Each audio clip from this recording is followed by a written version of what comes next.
Hello everyone, this is CA Jose Kurian. അപ്പം നമ്മൾ പുതിയ ഒരു മാരത്തോൺ സീരീസ് സ്റ്റാർട്ട് ചെയ്യാണ്. That is intended for CA or CMA students who are writing their exams in the upcoming May 2025 or September 2025 or January 2026. CA Inter ആണെങ്കിൽ. For CMA Inter students, it is June 25 and December 25. So first of all, നമ്മൾ തുടങ്ങുന്നതിന് മുമ്പ് ഈ ഒരു particular series ആർക്കാണ് applicable ആവുന്നത്, അല്ലെങ്കിൽ ഏതൊക്കെ ടൈപ്പ് ഓഫ് സ്റ്റുഡൻസിന് വേണ്ടിയിട്ടാണ് നമ്മൾ ഈ ഒരു സീരീസ് ചെയ്യുന്നത് എന്ന് പറഞ്ഞിട്ട് നമുക്ക് തുടങ്ങാം. We are expecting 3 types of students. നമ്മൾ 3 ടൈപ്പ് ഓഫ് സ്റ്റുഡൻസിനെ ഇവിടെ എക്സ്പെക്ട് ചെയ്യുന്നുണ്ട്. Type number 1 who are already set with DT. നിങ്ങളുടെ DT നിങ്ങൾ അത്യാവശ്യം നല്ല സെറ്റ് ആയിരിക്കുകയാണ് and you want to know which all are the frequently asked areas. നിങ്ങളെ paper 3A frequently asked areas ഏതൊക്കെയാണെന്ന് നിങ്ങൾക്ക് അറിയണം.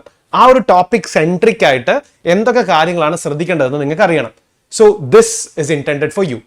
Second type of category എന്ന് അല്ലെങ്കിൽ second category of people എന്ന് പറയുന്നത് അല്ലെങ്കിൽ സ്റ്റുഡൻസ് എന്ന് പറയുന്നത് നിങ്ങൾ DTയുടെ ഒരു സിംഗിൾ റൗണ്ട് റിവിഷൻ ചെയ്തു, but you are so sure that you don't have enough time for your second revision. നിങ്ങളൊരു ഫസ്റ്റ് റൗണ്ട് കഴിഞ്ഞ പക്ഷേ നിങ്ങളുടെ സെക്കൻഡ് റൗണ്ട് ചെയ്യാനുള്ള സമയം നിങ്ങൾക്കില്ല എന്നുണ്ടെങ്കിൽ again what we are doing is frequently asked areas എല്ലാം കൂടെ നമ്മൾ ക്രിസ്പ് ആയിട്ട് അതിന്റെ തിയറി പിന്നെ അതിന് ഇമ്പോർട്ടൻ്റ് ആയിട്ടുള്ള കുറച്ച് ക്വസ്റ്റൻസും ആണ് ഈ ഒരു സീരീസിൽ നമ്മൾ ചെയ്യാൻ പോകുന്നത്. അപ്പോൾ ഈ സെക്കൻഡ് കാറ്റഗറി ഓഫ് സ്റ്റുഡൻസിനും ഇത് ആപ്ലിക്കബിൾ ആണ്. And the third type, that is the most important one, നിങ്ങൾ ഡയറക്റ്റ് ടാക്സ് നിങ്ങളൊന്നും ആയിട്ടില്ല and you are so sure that you are stuck. നിങ്ങൾക്ക് ഇനി മൊത്തം പഠിച്ചു തീർക്കാനുള്ള സമയമില്ല.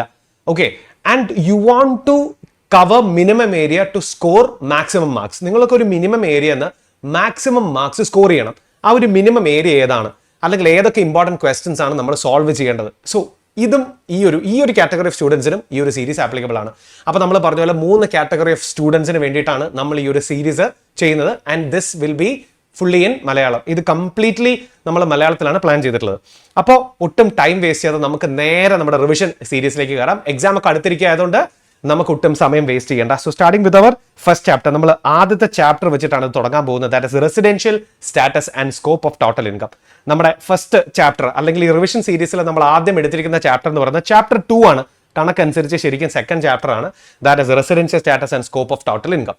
ഈ ഒരു ചാപ്റ്ററിന്റെ പേര് ഇങ്ങനെ കിടക്കുന്നത് പോലെ തന്നെ ഇതിനകത്ത് 2 മെയിൻ കാര്യങ്ങളാണ് നമുക്ക് പഠിക്കാനുള്ളത്. ഒന്ന് റെസിഡൻഷ്യൽ സ്റ്റാറ്റസും, 2 സ്കോപ്പ് ഓഫ് ടോട്ടൽ ഇൻകവും. ഒരാളുടെ റെസിഡൻഷ്യൽ സ്റ്റാറ്റസ് എങ്ങനെ ഡിറ്റർമൈൻ ചെയ്യണം, ആ റെസിഡൻഷ്യൽ സ്റ്റാറ്റസിനെ ബേസ് ചെയ്തിട്ട് അയാളുടെ സ്കോപ്പ് ഓഫ് ടോട്ടൽ ഇൻകം എങ്ങനെ ഡിറ്റർമൈൻ ചെയ്യണം, അത് നമ്മൾ ടോട്ടൽ ഇൻകം കമ്പ്യൂട്ട് ചെയ്യാൻ നേരത്തെ എന്തൊക്കെ ശ്രദ്ധിക്കണം. This is what we are about to discuss in this respective chapter. അപ്പോൾ എക്സാം പെർസ്പെക്റ്റീവില് റെസിഡൻഷ്യൽ സ്റ്റാറ്റസും സ്കോപ്പ് ഓഫ് ടോട്ടൽ ഇൻകവും രണ്ടും ഒരമ്മ പെട്ട 2 സഹോദരങ്ങളാണ്. രണ്ടും നമ്മൾ പഠിക്കണം. Starting with the first one, residential status of individuals. ഒരു ഫ്രീക്വൻറ്റ്ലി ആസ്ക്ഡ് ഏരിയാസ് എന്ന് പറയുന്നത് ഇൻഡിവിജ്വൽസിന്റെയും ഹിന്ദു അൺഡിവൈഡഡ് ഫാമിലിയുടെയും റെസിഡൻഷ്യൽ സ്റ്റാറ്റസ് ഡിറ്റർമൈൻ ചെയ്യാൻ പഠിക്കുക.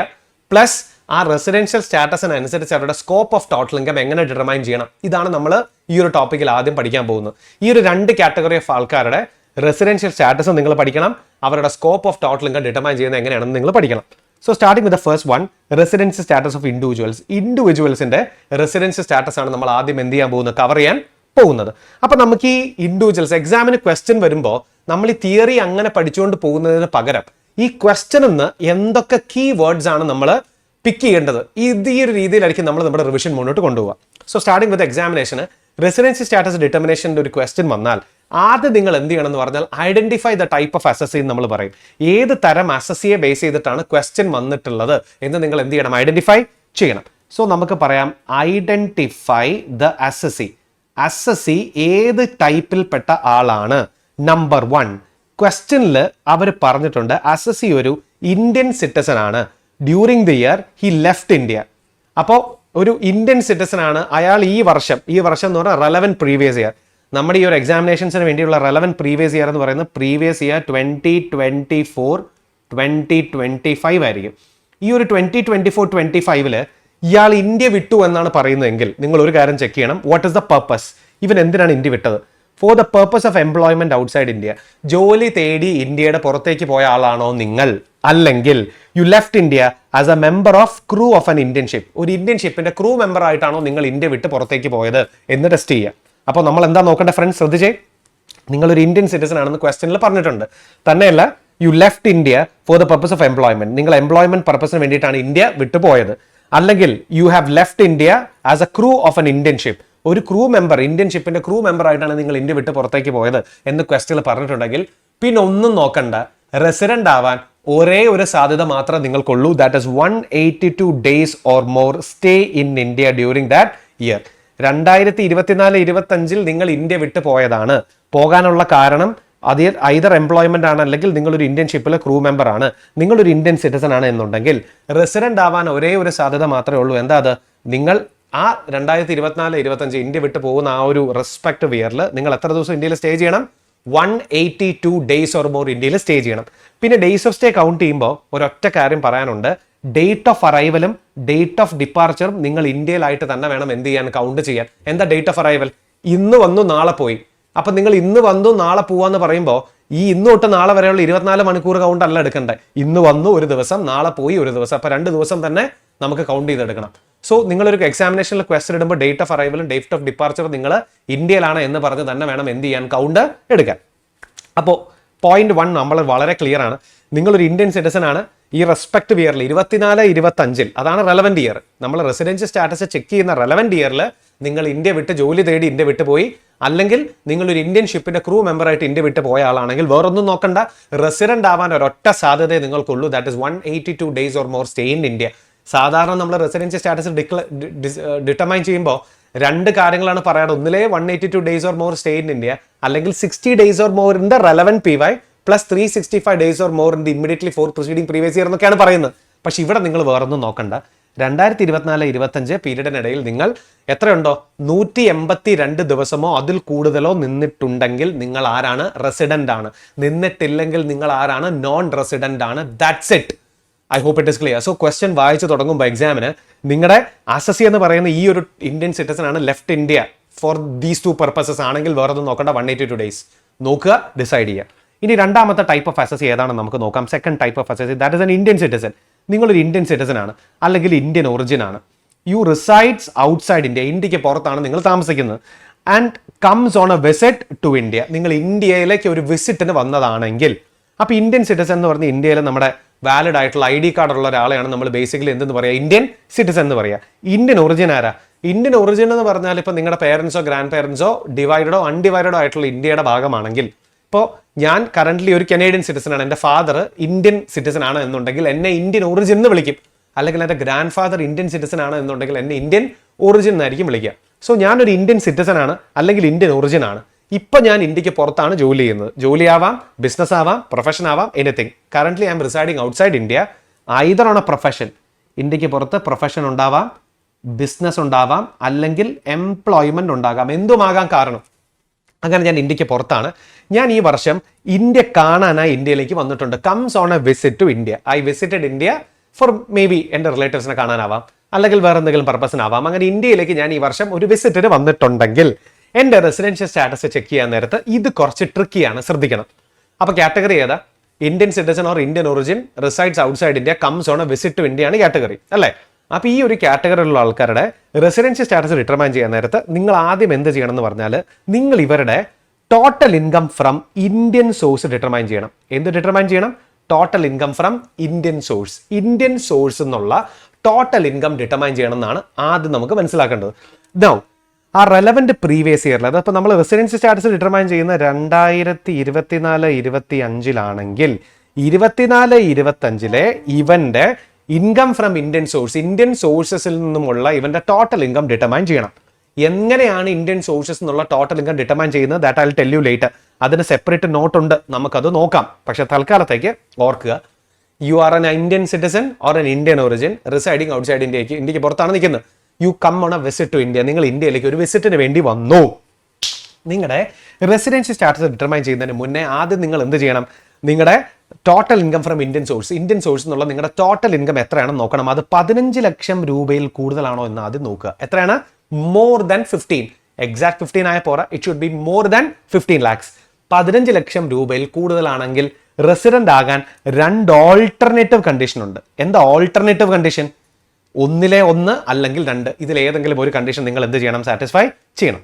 അപ്പോൾ ഞാൻ ഒന്നുകൂടെ റിപ്പീറ്റ് ചെയ്യാം. ഇത് പഠിച്ചിട്ടുള്ള ആൾക്കാർക്ക് ഇതറിയാം, പഠിക്കാത്ത ആൾക്കാർക്ക് കൂടെ വേണ്ടിയിട്ടാണ് നമ്മളിത് മൾട്ടിപ്പിൾ ടൈംസ് റിപ്പീറ്റ് ചെയ്യുന്നത്. നന്നായിട്ട് ശ്രദ്ധിച്ചിരുന്ന ഇവിടെ തന്നെ പഠിച്ചു പോകാം. ഇതെല്ലാം കഴിഞ്ഞിട്ട് ഈ ചാപ്റ്ററിൽ നമ്മൾ മെയിനായിട്ട് ചെയ്ത് നോക്കേണ്ട കുറച്ച് ഇമ്പോർട്ടൻറ്റ് ക്വസ്റ്റ്യൻസ് ഞാൻ നിങ്ങളെ കൊണ്ട് ചെയ്യിപ്പിക്കാം. സോ ദാറ്റ് നിങ്ങളുടെ residential status and scope of total income chapter will be set for your upcoming examination. Okay, അപ്പോൾ നന്നായിട്ട് ശ്രദ്ധിച്ചിരിക്കുക. Total income from Indian source during the previous year എത്ര കൂടുതലാണെങ്കിൽ 15 ലക്ഷത്തിൽ കൂടുതലാണെങ്കിൽ റെസിഡന്റ് ആകാനുള്ള ആദ്യത്തെ വഴി എന്താ? 182 days or more stay in India. നമുക്ക് ഇതിനെ ഒരു യൂണിവേഴ്സൽ ഫോർമുല എന്ന് വിളിക്കാം. എന്ത് യൂണിവേഴ്സൽ ഫോർമുല? ഇതെല്ലാവർക്കും ഉണ്ട്, ഇതിന് എക്സെപ്ഷൻ ഉള്ള ആൾക്കാരും ഇത് എല്ലാവർക്കും ഒരുപോലെ ആപ്ലിക്കബിൾ ആയിട്ടുള്ള ഒരു പ്രൊവിഷനാണ് 182 days or more stay in India എന്ന് പറയുന്നത്. അപ്പോൾ ശ്രദ്ധിച്ചേ, U are an Indian citizen or an Indian origin, you are currently residing outside India and you come on a visit to India. നിങ്ങൾ ഇന്ത്യയിലേക്ക് ഒരു വിസിറ്റിന് വേണ്ടി വന്നതാണെങ്കിൽ നിങ്ങൾ ഇന്ത്യയിൽ റെസിഡന്റ് ആകാനായി ആദ്യം എന്ത് ചെക്ക് ചെയ്യുക? ആ റെലവൻറ്റ് പ്രീവിയസ് ഇയറിൽ, ഈ റെസ്പെക്റ്റീവ് ഇയറിലെ നിങ്ങളുടെ total income from Indian source എത്രയാണെന്ന് നോക്കുക. അത് 15 ലക്ഷം രൂപയിൽ കൂടുതലാണെങ്കിൽ നിങ്ങൾ 182 days or more സ്റ്റേ ചെയ്തിട്ടുണ്ടെങ്കിൽ ആ മൊമെന്റിൽ തന്നെ നിങ്ങൾ എന്തായി മാറും? റെസിഡന്റായി മാറും. ഇനി രണ്ടെന്താ? You have stayed in India for 120 days or more in the relevant previous year. relevant previous year നിങ്ങൾ 120 ദിവസമോ അതിൽ കൂടുതലോ ഇന്ത്യയിൽ സ്റ്റേ ചെയ്തിട്ടുണ്ട്. പ്ലസ് അത് കൂടാതെ plus 365 days or more stay in 4 immediately preceding previous year. ഇതിൽ ഏതെങ്കിലും ഒരു കണ്ടീഷൻ സാറ്റിസ്ഫൈഡ് ആയാൽ നിങ്ങൾ ആരായി മാറും? റെസിഡന്റായി മാറും. അപ്പം നമുക്കതിനെ ഒന്ന് ഒരു അനാലിസിസിലേക്ക് കൊണ്ടുവരാം. ശ്രദ്ധിച്ചേ, അപ്പോൾ ഈ ഒരു പെർട്ടിക്കുലർ പോയിന്റിന് നമുക്കൊരു അനാലിസിസിന് വേണ്ടി എടുക്കാം. അപ്പോൾ അനാലിസിസിന്റെ ഭാഗമായിട്ട് നമുക്ക് ഇങ്ങനെ പറയാം, ശ്രദ്ധിക്കാം. അപ്പോൾ നിങ്ങൾ ബേസിക്കലി ഇപ്പോൾ 2024-25 ഇന്ത്യൻ സിറ്റിസൺ ആണ്, റിസൈഡിങ് ഔട്ട്സൈഡ് ഇന്ത്യ ആണ്, you come on a visit to India. അപ്പോൾ 24-25 നിങ്ങൾ 182 ദിവസം അതിൽ കൂടുതലോ സ്റ്റേ ചെയ്തിട്ടുണ്ടോ നോക്കുക. ഉണ്ടെങ്കിൽ റെസിഡൻ്റ് ആയി. 182 ഇല്ല, അപ്പോൾ നമ്മൾ രണ്ടാമത്തെ പോസിബിലിറ്റി നോക്കണം. എന്താ അത്? 120 days or more stay in 2024-25. 24-25 നിങ്ങൾ 120 ദിവസമോ അതിൽ കൂടുതലോ ഇന്ത്യയിൽ നിന്നിട്ടുണ്ടോ നോക്കുക. അതുമാത്രം പോരാ, കൂടെ ഒരു സാധനം കൂടെ ഉണ്ട്. എന്താ അത്? നിങ്ങൾ പുറകോട്ടുള്ള 4 വർഷം, പുറകോട്ടുള്ള 4 വർഷം എന്ന് പറയുമ്പോൾ 2023, 24, 22, 23, 21, 22, 20, 21 പുറകോട്ടുള്ള 4 വർഷത്തെ total days of stay 365 days or more ആണോ എന്ന് നോക്കുക. ഇത് രണ്ടും ഉണ്ടെങ്കിൽ 120 ഉണ്ട്, 365 ഉണ്ടെങ്കിലും നിങ്ങൾ ആരായി മാറും? റെസിഡന്റായി മാറും. അപ്പോൾ ഇത് ആർക്ക് ആപ്ലിക്കബിൾ ആയിട്ടുള്ള കണ്ടീഷനാണ് എന്ന് വ്യക്തമായി മനസ്സിലാക്കുക. നമ്മൾ തുടങ്ങിയത് എവിടുന്ന? കാറ്റഗറി ഓഫ് അസസ് ചെയ്യുന്നതാണ്. ആരാ അസസ് ചെയ്യും? ഇന്ത്യൻ സിറ്റിസൺ അല്ലെങ്കിൽ Indian origin residing outside India comes on a visit to India having total income from Indian source more than 15 lakh in the relevant previous year to become resident either 182 days or more stay in India or 120 days or more stay in India in the relevant previous year plus 365 days or more stay in immediately 4 preceding previous years. അപ്പോൾ ഒന്നിലെ 182 ഉണ്ടെങ്കിൽ resident ആയി, or 120 plus 365 അവിടെയും നിങ്ങൾ ആരായി മാറും? Resident ആയി മാറും. അപ്പോൾ ഇത് നമ്മളൊരു ലാസ്റ്റ് ടൈം റിവിഷൻ ആണ്. ഇത് നമ്മളൊരു ഡീറ്റെയിൽഡ് റെഗുലർ അല്ല ഈ ഒരു വീഡിയോ കൊണ്ട് ഉദ്ദേശിക്കുന്നത്. ലാസ്റ്റ് ടൈം റിവിഷൻ ആണ്. I hope you are getting the point. അപ്പോൾ നോക്കുക, അപ്പോൾ അങ്ങനെയും നമുക്ക് റെസിഡന്റ് ആവാം. അപ്പോൾ ഈ ഒരു കാറ്റഗറി നമുക്ക് ഒന്നുകൂടെ പറയാം. ആരാണ്? ഇന്ത്യൻ സിറ്റിസൺ അല്ലെങ്കിൽ Indian origin residing outside India comes on a visit to India having total income from Indian source more than 15 lakh will become a resident either due to 182 days or more stay in India in the relevant PY or 120 days or more stay in India in the relevant PY plus 365 days or more stay in India in immediately 4 preceding previous years. I hope you are getting my point. ഇനി ഇതിനകത്ത് രസമുള്ള കാര്യം എന്താ വെച്ചാൽ എന്താണ് ഈ total income from Indian source? Total income from Indian source എന്ന് പറഞ്ഞാൽ എന്താണ്? സിമ്പിൾ ആയിട്ടുള്ള മറുപടി ഇങ്ങനെയാണ്. The Indian source income means total income from Indian സോഴ്സിനെ നമുക്ക് എങ്ങനെ കണ്ടുപിടിക്കണം? എക്സാമിന് ഒരു ക്വസ്റ്റ്യൻ വന്നാൽ നമ്മൾ ഇതിനെ അങ്ങനെയാണ് കേട്ടോ പ്രസന്റ് ചെയ്തിരിക്കുന്നത്. എക്സാമിന് ക്വസ്റ്റ്യൻസ് എങ്ങനെയാണ് ഫ്രെയിംഡ് ആവുന്നത്, അതിന്റെ ബേസിസിൽ എങ്ങനെയാണ് ഉത്തരം എഴുതേണ്ടത്. ഇൻകം ടാക്സ് ആക്ടിൽ നിങ്ങൾ ബുക്ക് എടുത്ത് വായിച്ച ഇത്രയും ഡീറ്റെയിൽ ആയിട്ട് ഉണ്ടാവില്ല. അപ്പോൾ നമ്മൾ ഇതിനെ ഒരു എക്സാം പെർസ്പെക്റ്റീവിൽ ക്രിസ്പാക്കി എടുത്തതുകൊണ്ടാണ് ഇതിങ്ങനെ വന്നിരിക്കുന്നത്. ഓക്കെ, അപ്പോൾ ഈ ഇന്ത്യൻ സോഴ്സ് ഇൻകത്തിനെ എങ്ങനെ കണ്ടുപിടിക്കാം? നിങ്ങൾ എന്ത് ചെയ്യുക? ഇൻകം അക്രൂഡ് ഇൻ ഇന്ത്യ, ഇന്ത്യയിൽ അക്രൂഡ് ആയിട്ടുള്ള ഇൻകത്തിനെ മുഴുവൻ എടുത്തിട്ട് എന്ത് ചെയ്യുക? അതിനകത്തേക്ക് ആഡ് ചെയ്യുക. Income first received in India, പൈസ അക്രൂഡ് ആയത് ഇന്ത്യക്ക് പുറത്താണ്, പക്ഷേ കിട്ടിയത് ഇന്ത്യയിലാണ്. Accrued in India or first received in India. ഇപ്പോൾ ഒരു എക്സാമ്പിൾ പറഞ്ഞാൽ ഞാനൊരു സർവീസ് പ്രൊവൈഡ് ചെയ്ത് ഇന്ത്യയിലാണെങ്കിൽ ആ ഇൻകം അക്രൂവ് ചെയ്യുന്നത് എവിടെയാണ്? ഇന്ത്യയിലാണ്. ഫസ്റ്റ് റിസീവ്ഡ് എന്ന് പറഞ്ഞെന്താ? ഞാനൊരു സർവീസ് ചെയ്ത് ഇന്ത്യക്ക് പുറത്താണ്, പക്ഷെ പൈസ കിട്ടിയത് ഞാൻ ഇന്ത്യയിലായിരിക്കുമ്പോഴാണെങ്കിൽ അത് ഫസ്റ്റ് റിസീവ്ഡ് ആണ്. അപ്പോൾ അക്രൂഡ് എടുക്കുക, ഫസ്റ്റ് റിസീവ്ഡ് എടുക്കുക. Plus income accrued outside India due to business control from our profession setup in India. ഇന്ത്യയിലുള്ള ഒരു ബിസിനസ് കാരണം എനിക്ക് ഇന്ത്യക്ക് പുറത്തൊരു വരുമാനം ഉണ്ടായിട്ടുണ്ടെങ്കിൽ അതും ഞാൻ എന്ത് ചെയ്യണം? അതും ഞാൻ ഈ total income from Indian source എടുക്കുമ്പോൾ അതിനകത്തേക്ക് ആഡ് ചെയ്യണം. അപ്പോൾ 3 കാര്യങ്ങളാണ് total income from Indian source എടുക്കുമ്പോൾ നിങ്ങൾ ആഡ് ചെയ്യേണ്ടത്. 1 അക്രൂഡ് ഇൻ ഇന്ത്യ, ഇന്ത്യയിൽ അക്രൂഡ് ആയിട്ടുള്ള amount. 2 first received in India. 3 business income accrued outside India. Accrued outside ഇന്ത്യയാണ്, പക്ഷേ ഇന്ത്യക്ക് പുറത്ത് ആ ഇൻകം ഉണ്ടാവാനുള്ള കാരണം due to business controlled from our profession setup in ഇന്ത്യയിൽ നിന്നും കൺട്രോൾഡ് ആകുന്ന ബിസിനസ് അല്ലെങ്കിൽ ഇന്ത്യയിൽ സെറ്റപ്പ് ചെയ്ത് വെച്ചിട്ടുള്ള പ്രൊഫഷൻ കാരണമാണ് ഇന്ത്യൻ ഇൻകം ഉണ്ടാകുന്നതെങ്കിൽ അതും നിങ്ങൾ എന്ത് ചെയ്യണം, ഇവിടെ കൺസിഡർ ചെയ്യണം. അപ്പൊ 3 കാര്യങ്ങൾ ഓർത്ത് വെക്കുക. Accrued in India, first received in India, അല്ലെങ്കിൽ ഇൻകം അക്രൂഡ് ഔട്ട്സൈഡ്. പുറത്താണ് അക്രൂവ് ചെയ്ത്, റിസീവ് ചെയ്തും പുറത്തായിരിക്കും. പക്ഷെ പുറത്ത് അക്രൂവ് ചെയ്യാനുള്ള കാരണം എന്താണ്? ഇന്ത്യയിൽ നിന്നും കൺട്രോൾഡ് ആകുന്ന ബിസിനസ്സോ പ്രൊഫഷനോ ആണെങ്കിൽ അതും നിങ്ങൾ എന്ത് ചെയ്യണം, total income from Indian source എടുക്കുമ്പോൾ അതിൻ്റെ അകത്തേക്ക് ആഡ് ചെയ്യണം. പിന്നെ അത് ചെയ്യുമ്പോൾ ഒരു കാര്യമുണ്ട്, while computing total income deduct expenses. ആ ടോട്ടൽ ഇൻകം എടുക്കുമ്പോൾ സാധാരണ പോലെ തന്നെ നിങ്ങൾക്ക് എക്സ്പെൻസ് ഡിഡക്ട് ചെയ്യാം. സ്റ്റാൻഡേർഡ് ഡിഡക്ഷൻസ് ഉണ്ടെങ്കിൽ അത് കുറയ്ക്കാം. ഇപ്പോൾ ഒരു എക്സാമ്പിൾ പറഞ്ഞാൽ നിങ്ങൾക്ക് റെന്റൽ ഇൻകം ആണെങ്കിൽ ഈ total income from Indian source എടുക്കുമ്പോൾ അതിൻ്റെ അകത്ത് എന്ത് കുറയ്ക്കാം, സ്റ്റാൻഡേർഡ് ഡിഡക്ഷൻ കുറയ്ക്കാം. ഇപ്പോൾ എക്സാമ്പിൾ പറയാം, 10 ലക്ഷം രൂപ റെന്റൽ ഇൻകം ഉണ്ടെന്ന് പറയുമ്പോൾ ആ 10 മുഴുവൻ നിങ്ങൾ ടോട്ടൽ ഇൻകത്തിനകത്തേക്ക് എടുക്കണ്ട. നമ്മൾ ആ 10 ലക്ഷത്തിന് സാധാരണ 10 ലക്ഷം എടുക്കുമ്പോൾ നമ്മൾ അതിനകത്ത് സ്റ്റാൻഡേർഡ് ഡിഡക്ഷൻ 30% ക്ലെയിം ചെയ്യാറുണ്ടല്ലോ. അതുപോലെ ആ standard deduction 30% on 10 lakh 3 lakh കുറച്ച് ബാക്കി 7 മാത്രം നിങ്ങൾ എന്തായിട്ട് എടുത്താൽ മതി, total income from Indian source ആയിട്ട് കൺസിഡർ ചെയ്താൽ മതി. So you can deduct the expenses, standard deductions, claim exemptions etcetera. ഇപ്പോൾ അഗ്രികൾച്ചറൽ ഇൻകം ഒക്കെ ഉണ്ടെങ്കിൽ അത് നിങ്ങൾ ഒരിക്കലും ടോട്ടൽ ഇൻകത്തിന്റെ ഭാഗമാവില്ല, അത് എക്സംപ്റ്റഡ് ആണ് എന്ന് പറയുന്ന പോലെ total income from Indian source എടുക്കുമ്പോൾ നിങ്ങൾക്ക് എന്തൊക്കെ കുറയ്ക്കാം, എക്സ്പെൻസസ് കുറയ്ക്കാം, സ്റ്റാൻഡേർഡ് ഡിഡക്ഷൻസ് കുറയ്ക്കാം, എക്സംഷൻസ് ഉണ്ടെങ്കിൽ അത് നിങ്ങൾക്ക് തീർച്ചയായിട്ടും എന്ത് ചെയ്യാം, അഡ്ജസ്റ്റ് ചെയ്യാം. ഇതൊക്കെ ചെയ്ത് കഴിഞ്ഞിട്ട് വരുന്ന ഫിഗർ എന്ന് പറയുന്നത് എത്രയിൽ താഴെയാണെങ്കിൽ 15-ൽ കൂടുതലാണെങ്കിൽ, താഴെയല്ല 15-ൽ കൂടുതലാണെങ്കിലാണ് 182 ഓർ 120 + 365 വരിക.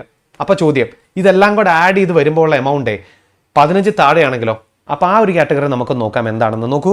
അതായത് what they are saying is, so listen.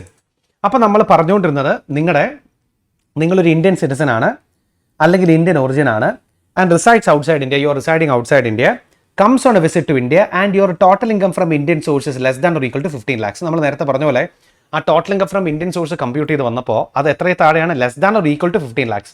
15-ൽ താഴെയോ ആണെങ്കിൽ റെസിഡന്റ് ആവാൻ ഒരൊറ്റ കാര്യം മാത്രം നോക്കിയാൽ മതി. എന്താ അത്? 182 days or more stay in India during the previous year. നിങ്ങൾ ഇന്ത്യയിൽ ആ റെസ്പെക്റ്റീവ് ഇയറിൽ 182 ദിവസമോ അതിൽ കൂടുതലോ സ്റ്റേ ചെയ്തിട്ടുണ്ടോ ഇല്ലയോ എന്ന് മാത്രം നോക്കിയാൽ മതി. 182 അതിൽ കൂടുതലോ ഉണ്ടെങ്കിൽ റെസിഡന്റ്, അല്ലെങ്കിൽ നോൺ റെസിഡന്റ്. മനസ്സിലായോ? അതായത് ഈ റെസിഡന്റ് എന്ന് പറഞ്ഞാൽ എന്താ, ബേസിക്കലി ഒരു സ്ഥലത്ത് താമസിക്കുന്ന ആള്. റെസിഡന്റ് ഓഫ് കൊച്ചി എന്ന് പറഞ്ഞാൽ കൊച്ചിയിൽ താമസിക്കുന്ന ആള്. അപ്പൊ ഇന്ത്യയിലെ റെസിഡന്റ് ആണോ അല്ലയോ എന്ന് നമ്മൾ ചെക്ക് ചെയ്യാനായിട്ട് നോക്കുന്ന യൂണിവേഴ്സൽ കണ്ടീഷൻ എന്ന് പറയുന്നത് 182 ദിവസം ഒരു വർഷം നിങ്ങൾ ഇന്ത്യയിൽ താമസിച്ചിട്ടുണ്ടോ, ഇന്ത്യയിൽ നിന്നിട്ടുണ്ടോ, ഉണ്ടെങ്കിൽ റെസിഡന്റ്, അല്ലെങ്കിൽ നോൺ റെസിഡന്റ്. അതിൽ നമ്മൾ പറഞ്ഞു തുടങ്ങിയത് Indian citizen or Indian origin residing outside India comes on a visit to India പറ്റിയ അവന്മാരുടെ total income from Indian source 15 ലക്ഷം രൂപയിൽ കൂടുതലാണെങ്കിൽ 182 കൂടാതെ എത്ര കൂടെ ഉണ്ട്, 120 + 365 എന്ന് പറഞ്ഞ കണ്ടീഷനും കൂടെ ബാധകമാണ് എന്നാണ് നമ്മൾ പറഞ്ഞു നിർത്തിയത്. All right, moving on. അപ്പൊ നമുക്ക് അടുത്ത 3ാമത്തെ ടൈപ്പ് ഓഫ് എസ്. ഇപ്പൊ നമ്മൾ 2 ടൈപ്പ് ഓഫ് എസ് പറ്റി പറഞ്ഞു. Indian citizen left India four employment purpose, Indian citizen who left India as a crew member of an Indian ship. രണ്ടാമത്തെ ആരാ? Indian citizen or Indian origin who is residing outside India comes on a visit to India. comes on a visit to India. മൂന്നാമത്തെ category ആരാണെന്ന് നോക്കിയേ. Indian citizen plus having total income from Indian source more than 50 lakh during the relevant previous year. മൂന്നാമത്തെ category പറയുന്നു നിങ്ങളൊരു Indian citizen ആകണം. നിങ്ങളുടെ total income from Indian source നമ്മൾ നേരത്തെ കമ്പ്യൂട്ട് ചെയ്ത പോലെ total income from Indian source എത്ര കൂടുതലായിരിക്കണം, 15 ലക്ഷം രൂപയിൽ കൂടുതലായിരിക്കണം. Plus not liable to pay taxes in any country due to your residential status. നിങ്ങളെ ഒരു രാജ്യത്തും നിങ്ങൾ റെസിഡൻഷ്യൽ സ്റ്റാറ്റസ് കാരണം ടാക്സ് അടക്കേണ്ട ആവശ്യമില്ല. ഇപ്പോൾ ഒരു എക്സാമ്പിൾ പറഞ്ഞ്, നിങ്ങൾ ഒരു ഇന്ത്യൻ സിറ്റിസൺ ആണ്, ഇന്ത്യയിൽ 15 ലക്ഷം രൂപയിൽ കൂടുതൽ നിങ്ങൾക്ക് എന്തുണ്ട്, വരുമാനമുണ്ട്, more than 15 lakhs in the relevant PY. നിങ്ങൾ താമസിക്കുന്ന എവിടെയാണ്? ഒരു ടാക്സ് ഹേവനിലാണ്. എന്താ ടാക്സ് ഹേവൻ? നിങ്ങൾ താമസിക്കുന്ന രാജ്യത്ത് എന്തില്ല, ഇൻകം ടാക്സ് ഇല്ലാത്തൊരു രാജ്യത്ത് പോയിട്ടാണ് താമസിക്കുന്നത്. അതായത് നിങ്ങൾ ഇൻകം ടാക്സ് ഇല്ലാത്ത രാജ്യത്ത് പോയി താമസിക്കുന്നത് ടാക്സബിലിറ്റി അവോയ്ഡ് ചെയ്യാൻ വേണ്ടിയിട്ടാണെന്ന് വിചാരിക്കാം. അതായത് ഇപ്പോൾ ഒരു എക്സാമ്പിൾ പറഞ്ഞ്, ഇന്ത്യയിലെ റെസിഡന്റ് ആണെങ്കിൽ നിങ്ങൾക്ക് ഇന്ത്യയിൽ കിട്ടുന്നതും ഇന്ത്യക്ക് പുറത്ത് കിട്ടുന്ന എല്ലാ തരം വരുമാനങ്ങൾക്കും ഇന്ത്യയിൽ എന്തടക്കണം, ടാക്സ് അടക്കണം. അപ്പൊ നിങ്ങൾ ടാക്സ് ഇല്ലാത്തൊരു രാജ്യത്ത് പോയിട്ട് സ്റ്റേ ചെയ്യുക. പക്ഷെ നിങ്ങൾ ബേസിക്കലി ഒരു ഇന്ത്യൻ സിറ്റിസൺ ആണ്, ഇന്ത്യയിൽ 15 ലക്ഷം രൂപയിൽ കൂടുതൽ വരുമാനമുണ്ട്, ടാക്സ് ഇല്ലാത്ത രാജ്യത്ത് പോയിട്ട് നിങ്ങൾ സ്റ്റേ ചെയ്തിട്ട് ഒരു കാര്യവുമില്ല, you shall become A deemed resident. അതാണ് മൂന്നാമത്തെ ടൈപ്പ് ഓഫ് പേഴ്സൺസ്. അപ്പൊ ആരാണ് മൂന്നാമത്തെ ടൈപ്പ്? ഇന്ത്യൻ സിറ്റിസൺ ആയിരിക്കണം, ഇന്ത്യയിൽ റെസ്പെക്റ്റീവ് ഇയറിൽ 15 ലക്ഷം രൂപയിൽ കൂടുതൽ വരുമാനം ഉണ്ടാകണം, നിങ്ങൾ ലോകത്തൊരിടത്തും എന്തടയ്ക്കുന്നില്ല, ഇൻകം ടാക്സ് അടയ്ക്കുന്നുമില്ല. നിങ്ങൾ നിങ്ങളുടെ റെസിഡൻഷ്യൽ സ്റ്റാറ്റസ് കാരണം ലോകത്തൊരിടത്തും എന്തടയ്ക്കുന്നില്ല, ഇൻകം ടാക്സ് അടയ്ക്കുന്നുമില്ല എന്നുണ്ടെങ്കിൽ വെൽക്കം ടു ഇന്ത്യ എന്ന് പറയുന്ന പോലെയാണ്, you shall become A deemed resident in India. നിങ്ങൾ ഇന്ത്യയിൽ എന്തായി മാറും? ഒരു ഡീംഡ് റെസിഡന്റ് ആയി മാറും. അപ്പോൾ മൂന്നാമത്തെ കാറ്റഗറിയും സിമ്പിൾ ആണ്. Indian citizen having total income from Indian source which is more than 15 lakh during the previous year plus not liable to pay taxes in any country due to the residential status, you shall become a deemed resident in India. അപ്പോൾ 3 category of ആൾക്കാരെ നമ്മൾ കണ്ടു. അപ്പോൾ ക്വസ്റ്റ്യനിൽ എക്സാമിന് ഒരു question വരുമ്പോൾ നിങ്ങൾ എന്ത് ചെയ്യുക, ഇതിൽ ഏത് കാറ്റഗറി ഓഫ് ആളാണ് ക്വസ്റ്റ്യനിലെ ഹീറോ അസസ് ചെയ്യുക എന്നുള്ളത് ഐഡന്റിഫൈ ചെയ്യുക. അതനുസരിച്ച് നമ്മുടെ തല നമ്മൾ പ്രോസസ് ചെയ്യാൻ റെഡിയാക്കുക. ചുമ്മാ കുറേ തിയറി പഠിച്ചു പോയിട്ട് എക്സാമിനേഷൻ ക്വസ്റ്റ്യൻ കാണുമ്പോൾ നമ്മൾ ഞെട്ടിത്തിരിക്കുകയല്ല ചെയ്യേണ്ടത്. നമ്മളത് ആ ക്വസ്റ്റ്യൻ ഓറിയന്റഡ് ആയിട്ട് വേണം അതിൻ്റെ തിയറി എന്ത് ചെയ്യാൻ പഠിച്ച് പോകാൻ. അപ്പോൾ റിവിഷൻ വരുമ്പോൾ നമുക്ക് തീർച്ചയായിട്ടും കാര്യങ്ങൾ അങ്ങനെ തന്നെ പഠിക്കാം. ഇനി 4, ഇതിലൊന്നും പെടാത്ത ബാക്കിയുള്ള ആൾക്കാരുണ്ടാവുമല്ലോ, ഇന്ത്യൻ സിറ്റിസനോ ഇന്ത്യൻ ഒറിജിനോ ഒന്നും അല്ലാതെ ബാക്കിയുള്ള ആളുകളുണ്ടെങ്കിൽ അതർ ഇൻഡിവിജ്വൽസ് എങ്ങനെ വേണം, അവർക്ക് കോമൺ കണ്ടീഷൻ റെലവൻറ്റ് പ്രീവിയസ് ഇയറിൽ 182 days ഓർ മോർ സ്റ്റേ ചെയ്തിട്ടുണ്ടോ നോക്കുക, or 60 days or more stay in India during the previous year. Relevant previous year നിങ്ങൾ 60 days or more stay ചെയ്തിട്ടുണ്ടോ നോക്കുക, and 365 days or more stay in India in 4 immediately preceding previous years. Simple ആയിട്ട് പറഞ്ഞാലേ ഇത്രയേ ഉള്ളൂ. അതായത് നിങ്ങൾ ഇപ്പോൾ ഒരു മിസ്റ്റർ എ, നിങ്ങളൊരു US സിറ്റിസൺ ആണ്. മിസ്റ്റർ എ, നിങ്ങൾ ഇന്ത്യയിൽ വന്നു, നിങ്ങൾ റെസിഡൻ്റ് ആണോ അല്ലയോ എന്ന് ഡിറ്റർമൈൻ ചെയ്യാനായിട്ട് എന്ത് ചെയ്താൽ മതി, നിങ്ങൾ റെലവൻറ്റ് PY 24-25 182 ഉണ്ടെങ്കിൽ അപ്പോൾ തന്നെ റെസിഡൻ്റ് ആയി. ഇനി 182 ഇല്ലെങ്കിൽ ഓൾട്ടർനേറ്റ് കണ്ടീഷൻ എന്താ, 24-25 60 days ഓർ മോർ സ്റ്റേ ചെയ്തിട്ടുണ്ടോ നോക്കുക. അത് മാത്രം പോരാ, പുറകോട്ടുള്ള 4 വർഷം, അതായത് 23-24, 22-23, 21-22, 20-21, പുറകോട്ടുള്ള 4 വർഷത്തെ total days of stay 365 days or more ഉണ്ടോ എന്ന് നോക്കുക. ഈ 60 ഉണ്ട്, 365 ഉണ്ട്, രണ്ടും ഉണ്ട്. അതാണ് ഇവിടെ ആൻഡ് ഇട്ടേക്കുന്നത് കേട്ടോ. ഇത് രണ്ടും ഉണ്ട് എന്നുണ്ടെങ്കിൽ നിങ്ങൾ ആരായി മാറും, റെസിഡൻ്റായി മാറും. അപ്പോൾ നമ്മൾ 4 തരം ആളുകൾ, ഈ 4 തരം ആളുകളിൽ ഏതെങ്കിലും ഒരെണ്ണമായിരിക്കും നിങ്ങളുടെ എക്സാമിനേഷൻ ക്വസ്റ്റ്യനിൽ കിടക്കുന്ന അസസ് എന്ന് പറയുന്നത്. ഇൻഡിവിജ്വൽ ആണെങ്കിൽ okay, if they are asking about individual, ഈ 4ൽ ഏതെങ്കിലും ഒരു രീതിയിലായിരിക്കും അവന്മാർ എക്സാമിനേഷൻ ക്വസ്റ്റ്യൻസ് എന്ത് ചെയ്യുക, ഫ്രെയിം ചെയ്യുക എന്നുള്ളത് മനസ്സിലാക്കുക. അപ്പോൾ 4 കാറ്റഗറി ആരൊക്കെയാണെന്ന് നമുക്കൊന്ന് റിപ്പീറ്റ് ചെയ്യാം. കാറ്റഗറി നമ്പർ 1 എന്തായിരുന്നു, നിങ്ങൾ ബേസിക്കലി ആരാണ്, ഒരു ഇന്ത്യൻ സിറ്റിസൺ ആണ് and you are leaving India for the purpose of employment, അല്ലെങ്കിൽ ഒരു ഇന്ത്യൻ ഷിപ്പിന്റെ ക്രൂ മെമ്പർ ആയിട്ട് പോവുകയാണെങ്കിൽ 182 days ഓർ മോർ മാത്രം നോക്കിയാൽ മതി, വേറൊന്നും നോക്കേണ്ട ആവശ്യമില്ല. അപ്പം നമ്മൾ പറഞ്ഞു നിർത്തിയത് 4 കാറ്റഗറി ഓഫ് പേഴ്സൺസ് ആണ്. അവരുടെ 4 പേരുടെയും റെസിഡൻഷ്യൽ സ്റ്റാറ്റസ് എങ്ങനെ ഡിറ്റർമൈൻ ചെയ്യണം എന്ന് നമ്മൾ ഓൾറെഡി പറഞ്ഞു കഴിഞ്ഞു. Now moving on to the next one. അടുത്ത കാര്യം എന്താണ്, അപ്പോൾ ഇവരിങ്ങനെ റെസിഡൻ്റ് ആയി എന്ന് വിചാരിക്കുക. അപ്പം നമ്മൾ റെസിഡൻ്റ് ആവാനുള്ള കണ്ടീഷൻസ് കണ്ടത് എന്തൊക്കെയാണ്, ഒന്ന് നമ്മൾ പറഞ്ഞു 182 days ഓർ മോർ സ്റ്റേ, ഇതെല്ലാവർക്കും തന്നെ ആപ്ലിക്കബിൾ ആണല്ലേ. 2 നമ്മൾ കണ്ടത് 120 days or more stay plus 365 days or more stay in India. പിന്നെ ഇത് കൂടാതെ നമ്മൾ 60 or more days plus 365 or more stay, ഇങ്ങനെ ഒരു കണ്ടീഷനും കണ്ടു. ഇതൊന്നും കൂടാതെ ഒരു സാധനം കൂടെ ഉണ്ട്, ഡീംഡ് റെസിഡൻറ്റ്.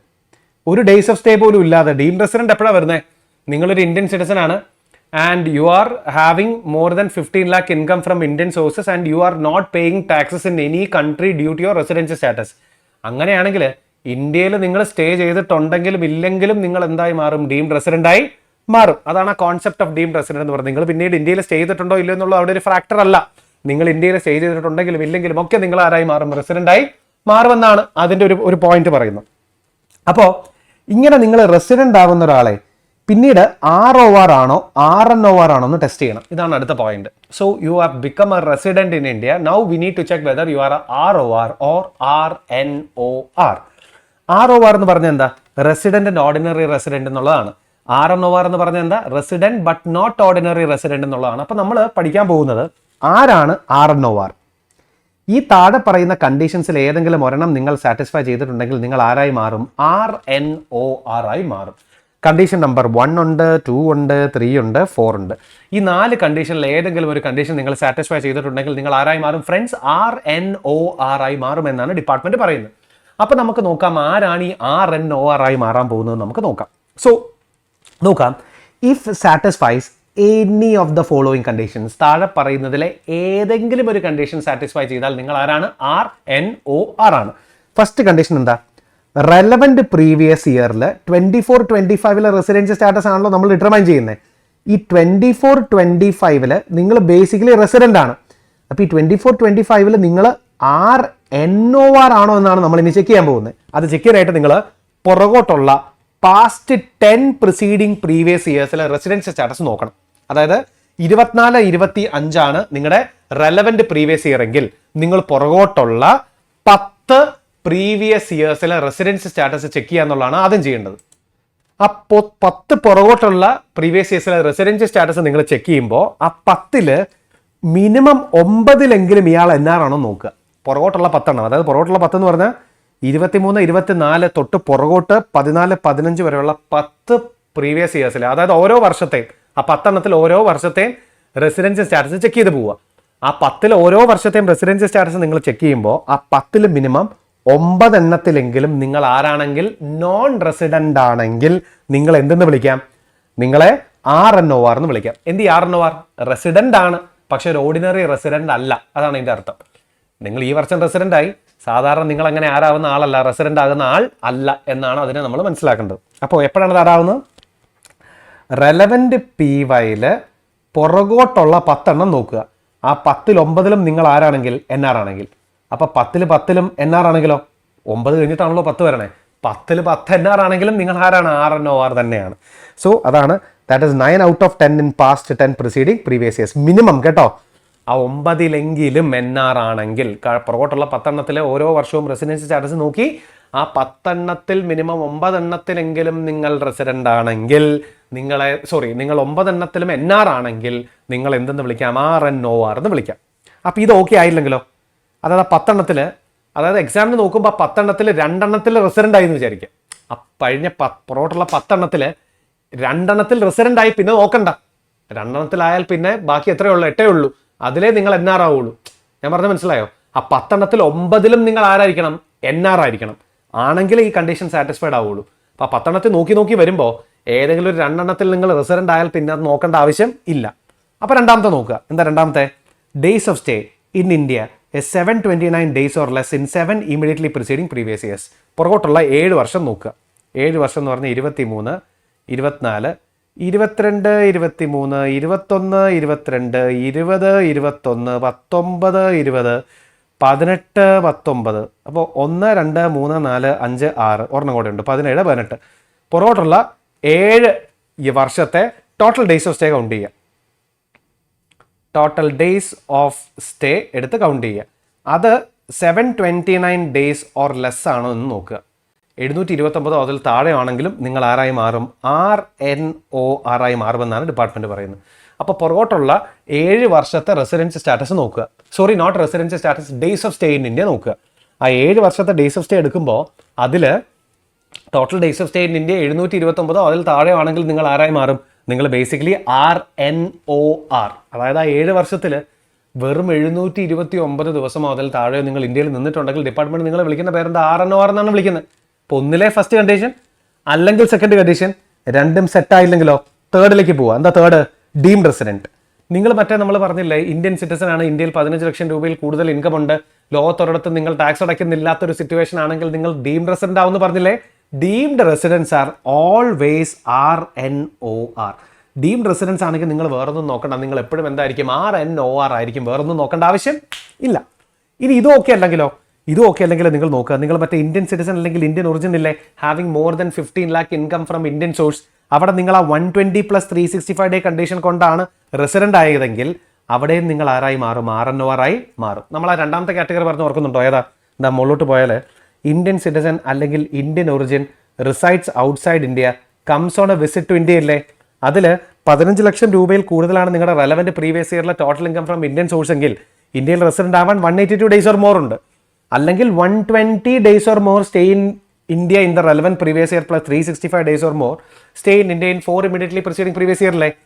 ഈ കണ്ടീഷൻ കൊണ്ടാണ് നിങ്ങൾ റെസിഡന്റ് ആകുന്നതെങ്കിൽ വേറൊന്നും നോക്കണ്ട, നിങ്ങളെ RNOR എന്ന് തന്നെ വിളിക്കാം. അപ്പോൾ നിങ്ങൾ 182 days കൊണ്ടാണ് റെസിഡന്റ് ആവുന്നതെങ്കിലോ അങ്ങനെയാണെങ്കിൽ ബാക്കി രണ്ടെണ്ണം നോക്കണം. ഏതാ? പുറകോട്ടുള്ള 9 out of 10 NR അല്ലെങ്കിൽ 7 പ്രിസീഡിംഗ് പ്രീവിയസ് ഇയറിലെ total days of stay 729 or less, അങ്ങനെ തന്നെ നോക്കണം. ക്വസ്റ്റ്യനിൽ പറയാണ് നിങ്ങൾ ഇന്ത്യൻ സിറ്റിസൺ ആണ് അല്ലെങ്കിൽ ഇന്ത്യൻ റെസിഡന്റ് ആണ്, സോറി ഇന്ത്യൻ സിറ്റിസൺ ആണ് അല്ലെങ്കിൽ ഇന്ത്യൻ ഒറിജിൻ ആണ്, റിസൈഡിങ് ഔട്ട്സൈഡ് ഇന്ത്യയാണ്, ഇന്ത്യയിൽ ഈ വർഷം 15 ലക്ഷം രൂപയിൽ കൂടുതൽ നിങ്ങൾക്ക് എന്തുണ്ട്? ടോട്ടൽ ഇൻകം ഉണ്ട്. നിങ്ങൾ റെസിഡന്റ് ആവാനുള്ള കാരണം 120 + 365 ആണെങ്കിൽ വേറൊന്നും നോക്കണ്ട, നിങ്ങളെ നമുക്ക് ഓട്ടോമാറ്റിക്കലി എന്തെന്ന് വിളിക്കാം? RNOR എന്ന് വിളിക്കാം. അപ്പൊ 4 കണ്ടീഷനിൽ ഏതെങ്കിലും ഒരെണ്ണം സാറ്റിസ്ഫൈ ചെയ്യുന്നവൻ ആരായി മാറും? ടെക്നിക്കലി RNOR ആയി മാറും. ഏതൊക്കെ 4 കണ്ടീഷൻ നമുക്കൊന്നുകൂടെ നോക്കാം. നമ്പർ 1, പുറകോട്ടുള്ള 10 വർഷം, അത് എല്ലാവർക്കും ഉള്ളത്. പുറകോട്ടുള്ള 10 വർഷത്തിൽ മിനിമം 9 എണ്ണത്തിൽ NR ആണെങ്കിൽ നിങ്ങൾ ഈ വർഷം RNOR ആണ്. 2 എന്താ? പുറകോട്ടുള്ള 7 വർഷത്തിലെ ടോട്ടൽ ഡേയ്സ് ഓഫ് സ്റ്റേ 729 അതിൽ താഴെയോ ആണെങ്കിൽ നിങ്ങൾ RNOR ആണ്. 4 എന്താ? Deemed residents are always RNOR. 5 എന്താ? ഇന്ത്യൻ സിറ്റിസൺ അല്ലെങ്കിൽ Indian origin have become a resident due to that 120 + 365 day condition, then also you will become a RNOR. ഇനി ഇത് 4ഉം നിങ്ങൾക്ക് സെറ്റ് ആകുന്നില്ലെങ്കിൽ അതിന്റെ അർത്ഥം നിങ്ങൾ ആരാണെന്നാണ്? ROR in other cases. That is, none of the conditions are satisfied, then you will become a ROR. ഈ കണ്ടീഷനിൽ ഒരെണ്ണം പോലും നിങ്ങൾക്ക് സെറ്റ് ആകുന്നില്ലെങ്കിൽ നിങ്ങൾ ആരായി മാറും? ഒരു റെസിഡന്റ് ആൻഡ് ഓർഡിനറി റെസിഡന്റ് ആയി മാറും എന്നാണ് ഇവർ പറഞ്ഞു വെച്ചിരിക്കുന്നത്. അപ്പോൾ നമ്മൾ ഇത്ര നേരം കൊണ്ട് ഡിറ്റർമൈൻ ചെയ്യുന്ന എന്താ? ബേസിക്കലി ഒരു ഇൻഡിവിജ്വലിന്റെ റെസിഡൻഷ്യൽ സ്റ്റാറ്റസ് ആണ്. ഒരു ഇൻഡിവിജ്വലിന്റെ റെസിഡൻഷ്യൽ സ്റ്റാറ്റസ് ആണ് നമ്മൾ എന്ത് ചെയ്യുന്നത്? നമ്മൾ ഇത്ര നേരമായിട്ട് ഡിസ്കസ് ചെയ്തത്. I hope it is clear. ഇത്രയും പറഞ്ഞത് ക്ലിയർ ആണ് എന്നാണ് എൻ്റെ ഒരു വിശ്വാസം. അപ്പോൾ ഫ്രണ്ട്സ്, നമുക്ക് ബാക്കിയുള്ള രണ്ടാമത്തെ ടോപ്പിക് എന്താണെന്ന് നമുക്ക് നോക്കാം. That is residential status of Hindu undivided family. അപ്പോൾ നമ്മൾ ഇൻഡിവിജ്വൽ ആണെങ്കിൽ റെസിഡൻഷ്യൽ സ്റ്റാറ്റസ് ഡേയ്സ് ഓഫ് സ്റ്റേയുടെ ബേസിസിൽ കൗണ്ട് ചെയ്ത് കണ്ടുപിടിക്കുക എന്ന് പറയുന്ന പോലെ, ഹിന്ദു അൺഡിവൈഡഡ് ഫാമിലി ആണെങ്കിൽ നമ്മൾ എങ്ങനെ റെസിഡൻഷ്യൽ സ്റ്റാറ്റസ് കണ്ടുപിടിക്കും എന്ന് ചോദിച്ചാൽ, അവിടെ ഒരു ഫാമിലിക്ക് ഡേയ്സ് ഓഫ് സ്റ്റേ നോക്കിയിട്ട് നമുക്ക് കണ്ടുപിടിക്കാൻ പറ്റാത്തതുകൊണ്ട് ഡിപ്പാർട്ട്മെന്റ് പറഞ്ഞേക്കാം, നിങ്ങൾ അവരുടെ കൺട്രോൾ ആൻഡ് മാനേജ്മെന്റ് എവിടെയാണെന്ന് നോക്കുക. എന്ത് നോക്കുക? കൺട്രോൾ ആൻഡ് മാനേജ്മെന്റ് എവിടെയാണെന്ന് നോക്കുക. കൺട്രോൾ ആൻഡ് മാനേജ്മെന്റ് ഹോൾലി അല്ലെങ്കിൽ പാർട്ട്ലി ഇൻ ഇന്ത്യയിലാണെങ്കിൽ, മൊത്തമായോ ഭാഗികമായോ കൺട്രോൾ ആൻഡ് മാനേജ്മെന്റ് ഇന്ത്യയിലാണെങ്കിൽ ഇവരാരായി മാറും? റെസിഡന്റ് ആയി മാറും. അപ്പോൾ കൺട്രോൾ ആൻഡ് മാനേജ്മെന്റ് എന്ന് പറയുന്നത് കംപ്ലീറ്റ്ലി ഔട്ട്സൈഡ് ഇന്ത്യ ആണെങ്കിൽ ഇവന്മാരായി മാറും? നോൺ റെസിഡന്റുമായി മാറും. സിമ്പിളായിട്ട് പറഞ്ഞാലേ, ഒരു HUF, ആ HUF ബിസിനസ് ചെയ്യുന്ന സ്ഥലം എവിടെ എന്നുള്ളതല്ല അതിൻ്റെ അകത്തെ കാര്യം. അവരുടെ ബിസിനസ് കൺട്രോൾഡ് ആകുന്നത് എവിടെ ഇരുന്നാണ്. ഇപ്പോൾ ഒരു എക്സാമ്പിൾ പറഞ്ഞാൽ, ഞങ്ങൾ ഒരു ഹിന്ദു അൺഡിവൈഡഡ് ഫാമിലിയാണ് and our family is in Dubai. Business നടക്കുന്നത് കൊച്ചിയിലാണെന്ന് വിചാരിക്കുക. ഫാമിലി ദുബായിലാണ്, ഇപ്പോൾ ബിസിനസ് കൊച്ചിയിലാണ് നടക്കുന്നത്. സോ ബിസിനസ്സിനെ കൺട്രോൾഡ് ആകുന്ന ഫാമിലി ഇരുന്നിട്ടാണ് ഞങ്ങൾ കൺട്രോൾ ചെയ്യുന്നത്. That family controls the business. So control and management is in Dubai. The place of business അല്ല അവിടുത്തെ കാര്യം. ആ ബിസിനസ് എവിടെ ഇരുന്ന് കൺട്രോൾഡ് ആകുന്നു, അതായത് HUF ഫാമിലി എവിടെയാണ്. If that family is completely outside India, then it will become a non-resident. If that family, മൊത്തം ഫാമിലിയോ അല്ലെങ്കിൽ ആ ഫാമിലിയുടെ ഒരു പോർഷനോ ഇന്ത്യയിലാണെങ്കിൽ നമുക്ക് അവരെ എന്തെന്ന് വിളിക്കാം? റെസിഡന്റ് എന്ന് വിളിക്കാം. സോ നോക്കൂ, control and management is the factor. If the control and management wholly or partly in India, then it will become a resident. If the control and management wholly outside India, it will become a non-resident. ഈ Hindu undivided ഫാമിലിക്ക് ഉണ്ട് എന്ത്? ROR അല്ലെങ്കിൽ RNOR എന്ന് പറഞ്ഞ പരിപാടി. അതായത് നിങ്ങളൊരു ഹിന്ദു അൺഡിവൈഡഡ് ഫാമിലി ആണെങ്കിൽ വൺസ് നിങ്ങൾ റെസിഡന്റ് ആയാൽ നിങ്ങൾ ഓർഡിനറി ആണോ നോട്ട് ഓർഡിനറി ആണോ എന്ന് നമ്മൾ എന്ത് ചെയ്യണം? ഡിറ്റർമൈൻ ചെയ്യണം. അപ്പോൾ നമുക്ക് നോക്കാം ആരാണ് RNOR ആവുന്നത് നമുക്ക് നോക്കാം. അപ്പോൾ ഈ ഹിന്ദു അൺഡിവൈഡഡ് ഫാമിലി റെസിഡന്റ് ആയാൽ പിന്നെ നമ്മൾ അവർ ഓർഡിനറി ആണോ നോട്ട് ഓർഡിനറി ആണോ നോക്കണം. ഇതിൽ എപ്പോഴാണ് ഇവന്മാർ RNOR ആകുന്നതെന്ന് നമുക്ക് നോക്കാം. So if satisfies any of the following condition, താഴെ പറയുന്ന കണ്ടീഷനിൽ ഏതെങ്കിലും ഒരെണ്ണം സാറ്റിസ്ഫൈ ചെയ്തിട്ടുണ്ടെങ്കിൽ നിങ്ങൾ ആരായി മാറും? RNOR ആയി മാറും. നോക്കാം എന്താണ് first one. Kartha is NR in minimum 9 out of 10 preceding previous year. അപ്പോൾ HUF ആരായി? റെസിഡന്റ് ആയി. ഈ HUF RNOR ആണോ എന്ന് അറിയാനായിട്ട് ആ HUFന്റെ കർത്ത കഴിഞ്ഞ 10 വർഷം, ഇപ്പോൾ ഒരു എക്സാമ്പിൾ പറഞ്ഞാൽ 24-25 നമ്മൾ റെസിഡൻസി സ്റ്റാറ്റസ് നോക്കുന്നത്. HUF റെസിഡന്റ് ആയി എന്നുണ്ടെങ്കിൽ പുറകോട്ടുള്ള 10 എടുക്കുക. 10 എന്ന് പറഞ്ഞാൽ 2023-24 തൊട്ട് പുറകോട്ടുള്ള 10. ഈ 10 9 out of 10 ഈ കർത്ത ആരായിരിക്കണം? NR ആയിരിക്കണം. 9 out of 10 കർത്ത NR ആണെങ്കിൽ HUFനെ നമുക്ക് എന്തെന്ന് വിളിക്കാം? HUFനെ നമുക്ക് RNOR എന്ന് വിളിക്കാം. അത് ഒത്തു വന്നില്ലെങ്കിലോ നമ്മൾ എന്ത് ചെയ്യുക? രണ്ടാമത്തെ നോക്കുക. എന്താ രണ്ടാമത്തെ? Days of stay of Kartha in India 729 days or less. കഴിഞ്ഞ 7 വർഷത്തെ ഡേയ്സ് ഓഫ് സ്റ്റേ 729 അതിൽ കുറവാണോ നോക്കുക. നമ്മൾ നേരത്തെ ഇൻഡിവിജ്വലിനെ കണ്ട പോലെ തന്നെ ഒറ്റ കാര്യമുള്ളൂ, ഇവിടെ അസസി ആരാ? HUF ആണ്. HUF റെസിഡന്റ് ആവോ ഇല്ലയോ നമ്മൾ ഡിസൈഡ് ചെയ്യുന്നത് കൺട്രോൾ ആൻഡ് മാനേജ്മെന്റ് ബേസിസിലാണ്. ഈ HUF ഒരിക്കൽ റെസിഡന്റ് ആയ പിന്നെ HUFന്റെ കർത്ത കഴിഞ്ഞ 10 വർഷത്തിൽ 9 വർഷവും NR ആണെങ്കിൽ HUF RNOR ആയി മാറും. ഓർ ആ HUFന്റെ കർത്ത കഴിഞ്ഞ 7 വർഷത്തിൽ പുറകോട്ടുള്ള 7 വർഷത്തിൽ 729 ദിവസം അതിൽ താഴെയാണ് നിൽക്കുന്നതെങ്കിലും HUF ആരായി മാറും? HUF ബേസിക്കലി NR ആയി സോറി RNOR ആയി മാറും. അപ്പോൾ HUFന്റെ ROR സ്റ്റാറ്റസ് കർത്തയുടെ ഡേയ്സ് ഓഫ് സ്റ്റേ അല്ലെങ്കിൽ കർത്തയുടെ റെസിഡൻഷ്യൽ സ്റ്റാറ്റസിനനുസരിച്ചിട്ടാണെന്നുള്ളത് മനസ്സിലാക്കുക. ഇനിയിപ്പോൾ ഇതൊന്നും സാറ്റിസ്ഫൈ ആയില്ലെങ്കിലോ HUF ആരായി മാറും? HUF ഓർഡിനറി റെസിഡൻ്റ് ആയി മാറും. ഈ രണ്ടെണ്ണത്തിൽ ഒന്നും സാറ്റിസ്ഫൈ ചെയ്യുന്നില്ലെങ്കിൽ HUF ഓർഡിനറി റെസിഡൻ്റ് ആണ്. അപ്പോൾ ഇതാരും പേടിക്കണ്ട, നമ്മൾ ഇത് റിലേറ്റഡ് ആയിട്ടുള്ള ക്വസ്റ്റ്യൻസ് ചെയ്യും. അപ്പോൾ ഒരു ചെറിയ ടോപ്പിക് കൂടെ കഴിഞ്ഞാൽ പിന്നെ നമ്മൾ ഇത് റിലേറ്റഡ് ആയിട്ടുള്ള ക്വസ്റ്റ്യൻസ് ചെയ്യുക എന്നുള്ളതാണ് നമ്മുടെ ജോലി. അപ്പോൾ നമ്മൾ റെസിഡൻഷ്യൽ സ്റ്റാറ്റസ് ഞാൻ പിക്ക് ചെയ്തിട്ടുള്ള നല്ല 1, 2, 3 ക്വസ്റ്റ്യൻസ് ഉണ്ട്. അത് നമുക്ക് ഈ സീരീസിൻ്റെ ഭാഗമായി തന്നെ നമുക്ക് ചെയ്തു പോകണം. ഓൾ റൈറ്റ്, അപ്പോൾ ഇതങ്ങനെ ഇരിക്കട്ടെ. അപ്പോൾ നമ്മൾ ഇൻഡിവിജ്വലിൻ്റെയും HUFൻ്റെയും റെസിഡൻഷ്യൽ സ്റ്റാറ്റസ് കണ്ടു. ഇനിയിപ്പോൾ ഒരു കാര്യം കൂടെ നമുക്ക് മിനിമം ഇതിൻ്റെ അകത്ത് അറിയണം, that is scope of total income. Individual അല്ലെങ്കിൽ നമ്മൾ റെസിഡൻഷ്യൽ സ്റ്റാറ്റസിനനുസരിച്ച് നിങ്ങൾ എങ്ങനെയാണ് സ്കോപ്പ് ഡിറ്റർമൈൻ ചെയ്യുന്നത്. അപ്പോൾ ബേസിക്കലി 3 റെസിഡൻഷ്യൽ സ്റ്റാറ്റസുകളാണ് ഉള്ളത്. നമുക്കറിയാം ROR ഉണ്ട്, RNOR ഉണ്ട്, NR ഉണ്ട്. എന്താണ് ഈ സ്കോപ്പ് ഓഫ് ടോട്ടൽ ഇൻകം? നിങ്ങളൊരു ROR ആണെങ്കിൽ നിങ്ങളുടെ ഏതൊക്കെ തരം ഇൻകമാണ് ഇന്ത്യയിൽ ടാക്സിൻ്റെ സ്കോപ്പിലേക്ക് വരുന്നത്, അതായത് ഇന്ത്യയിൽ ടാക്സബിലിറ്റി വന്ന് കയറാൻ സാധ്യത നിങ്ങളുടെ ഏതൊക്കെ ഇൻകത്തിനാണ്. അതുപോലെ നിങ്ങളൊരു RNOR ആണെങ്കിൽ നിങ്ങളുടെ ഏതൊക്കെ ഇൻകത്തിനാണ് ഇന്ത്യയിൽ ടാക്സബിലിറ്റി ഉണ്ടാകുക. നിങ്ങളൊരു NR ആണെങ്കിൽ നിങ്ങളുടെ ഏതൊക്കെ ഇൻകത്തിനാണ് ഇന്ത്യയിൽ ടാക്സബിലിറ്റി ഉണ്ടാകുക. ഇതാണ് സ്കോപ്പ് ഓഫ് ടോട്ടൽ ഇൻകം എന്ന് പറയുന്നത്. അപ്പോൾ ചില ക്വസ്റ്റ്യൻസിൽ എക്സാമിന് റെസിഡൻഷ്യൽ സ്റ്റാറ്റസ് ഡിറ്റർമൈൻ ചെയ്ത് നമ്മൾ സ്കോപ്പ് ഓഫ് ടോട്ടൽ ഇൻകം കൂടെ ഡിറ്റർമൈൻ ചെയ്യാൻ അവർ ചോദിക്കാറുണ്ട്. അപ്പോൾ നമ്മൾ 5, 6 പഠിച്ചിട്ട് വേണം ഈ ഒരു ചാപ്റ്റർ നമ്മൾ എക്സാമിന് പോകാം. This is the must study topic in this chapter.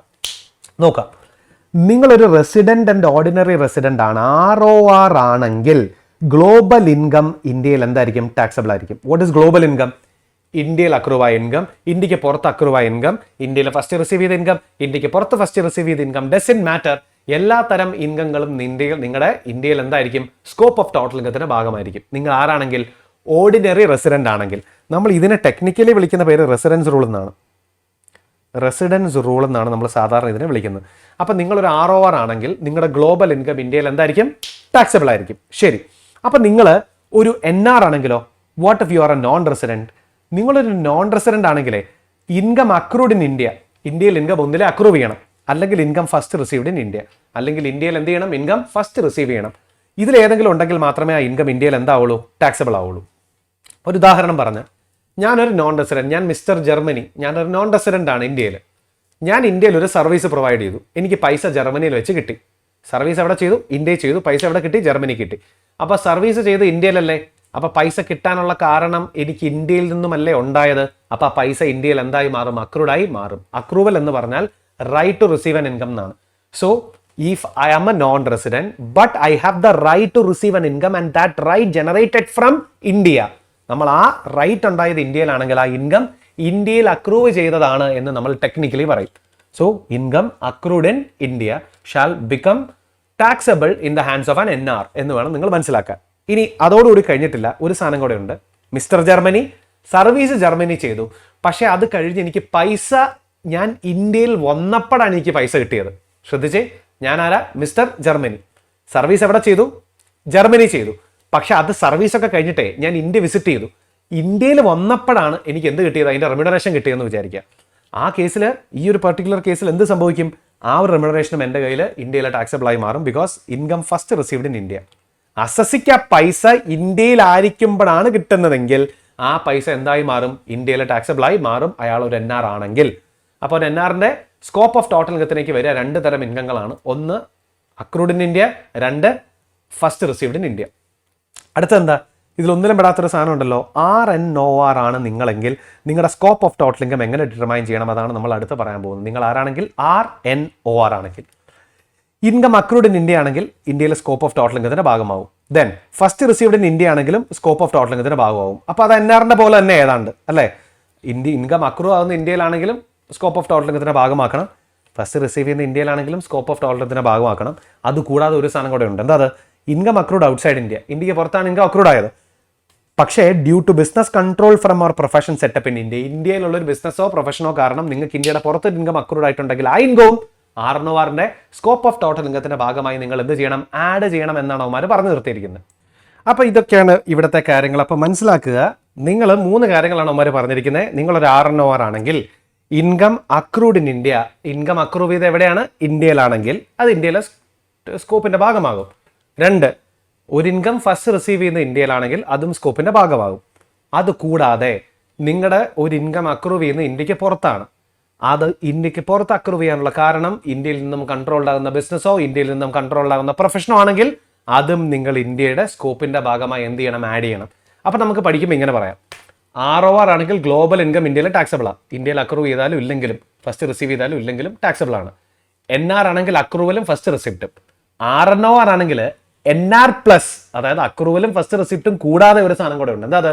accrued outside India but due to business control from India or profession set up in India also forms part of the scope of total income. ഇങ്ങനെ ഓർത്താൽ മതി.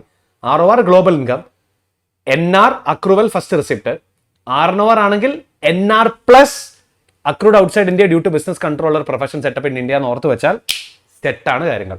അപ്പോൾ ഇത്രയും കാര്യങ്ങൾ ഓർക്കുക. ഇതാണ് നിങ്ങളുടെ ഈ ഒരു ചാപ്റ്ററിന്റെ മോസ്റ്റ് ഇമ്പോർട്ടൻറ്റ് ടോപ്പിക്സ് ആയിട്ട് ഞാൻ കൺസിഡർ ചെയ്തിരിക്കുന്നത്. റെസിഡൻഷ്യൽ സ്റ്റാറ്റസും സ്കോപ്പ് ഓഫ് ടോട്ടൽ ഇൻകം. ഒരു ഒട്ടുമിക്ക എല്ലാ ക്വസ്റ്റ്യൻ പേപ്പറിലും ഇത് അങ്ങോട്ടും ഇങ്ങോട്ടും തിരിച്ച് മറിച്ച് വിട്ടിട്ടാണ് ഉമാർ ക്വസ്റ്റ്യൻസ് എന്തിരിക്കുന്നത്, ഫ്രെയിം ചെയ്തിരിക്കുന്നത്. അപ്പോൾ നമുക്ക് ഇതിനെ ബേസ് ചെയ്തിട്ട് കുറച്ച് ക്വസ്റ്റ്യൻസ് കൂടെ ചെയ്തൊന്ന് സെറ്റ് ആകാനായിട്ടുണ്ട്. All right. അപ്പോൾ നമ്മളിപ്പോൾ പഠിച്ച കോൺസെപ്റ്റ് വെച്ചിട്ട് നമുക്കൊരു 1-2 ക്വസ്റ്റ്യൻസ് ചെയ്യാം. ഞാനൊരു 3 ക്വസ്റ്റ്യൻസ് സെലക്ട് ചെയ്തെടുത്തിട്ടുണ്ട്. നമുക്കിപ്പോൾ പഠിച്ച കോൺസെപ്റ്റ്സ് മുഴുവൻ കവർ ചെയ്യുന്ന 1-2 ക്വസ്റ്റ്യൻസ് ആണത്. അപ്പോൾ നമുക്ക് ആ 3 ക്വസ്റ്റ്യനും എന്ത് ചെയ്യാമെന്ന് സോൾവ് ചെയ്യാം. So starting with the first question. അതിൽ ഫസ്റ്റ് ക്വസ്റ്റ്യൻ വെച്ചിട്ട് നമുക്ക് സ്റ്റാർട്ട് ചെയ്യാം. That is mister Madan. ഈ ഫസ്റ്റ് ക്വസ്റ്റ്യൻ എന്ന് പറയുന്നത് നിങ്ങളുടെ സെപ്റ്റംബർ 2024 CA ഇന്റർ അറ്റംപ്റ്റിൽ ചോദിച്ച 4 മാർക്കിന്റെ ക്വസ്റ്റ്യൻ ആണ്. Mister Madan, citizen of India and Kartha of N HUF. അപ്പോൾ ഇയാൾ സിറ്റിസൺ ഓഫ് ഇന്ത്യ ആണ്. അപ്പോൾ ഐഡന്റിഫൈ ദ അസസി നമ്മൾ പഠിപ്പിച്ച് ഓർക്കുന്നുണ്ടല്ലോ, ആരാണത്? ഇന്ത്യൻ സിറ്റിസൺ ആണ്. നമ്മൾ അസസി ഐഡന്റിഫൈ ചെയ്തു, അയാൾ ഒരു ഇന്ത്യൻ സിറ്റിസൺ ആണ്. And Karta of HUF is employed in Messrs PCS Private Limited and is drawing a monthly salary of 65,500 in India.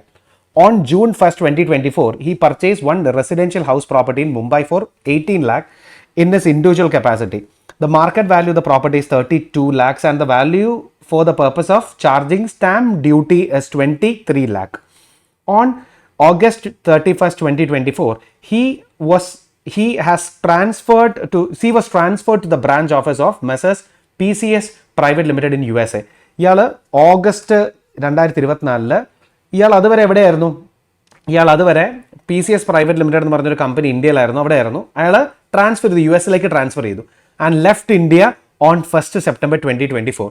ഇയാൾ 1st September 2024 ഇന്ത്യ വിട്ട് പുറത്തേക്ക് പോയി. Now, the overseas branch paid him a salary of 2,500 per month in USA. USAയിൽ $2,500 ആണ് per month അയാൾക്ക് കിട്ടിയിട്ടുണ്ടായിരുന്നു. He manage business of HUF from USA when he was not in India. അയാൾ manage the business of HUF from USA. US എന്നാണ് manage ചെയ്തത്, അയാൾ ഇന്ത്യയിൽ ഇല്ലായിരുന്ന സമയത്ത്. He had also gone out of India for 99 days and 201 days in the previous year 23-24 and 22-23. 23-24ലും 22-23ലും ഇന്ത്യയുടെ പുറത്തേക്ക് പോയിട്ടുണ്ട്. He had never gone out of India prior to that date. ഇതിന് മുന്നേ അയാൾ ഇന്ത്യ വിട്ട് പുറത്തേക്ക് പോയിട്ടേ ഇല്ല.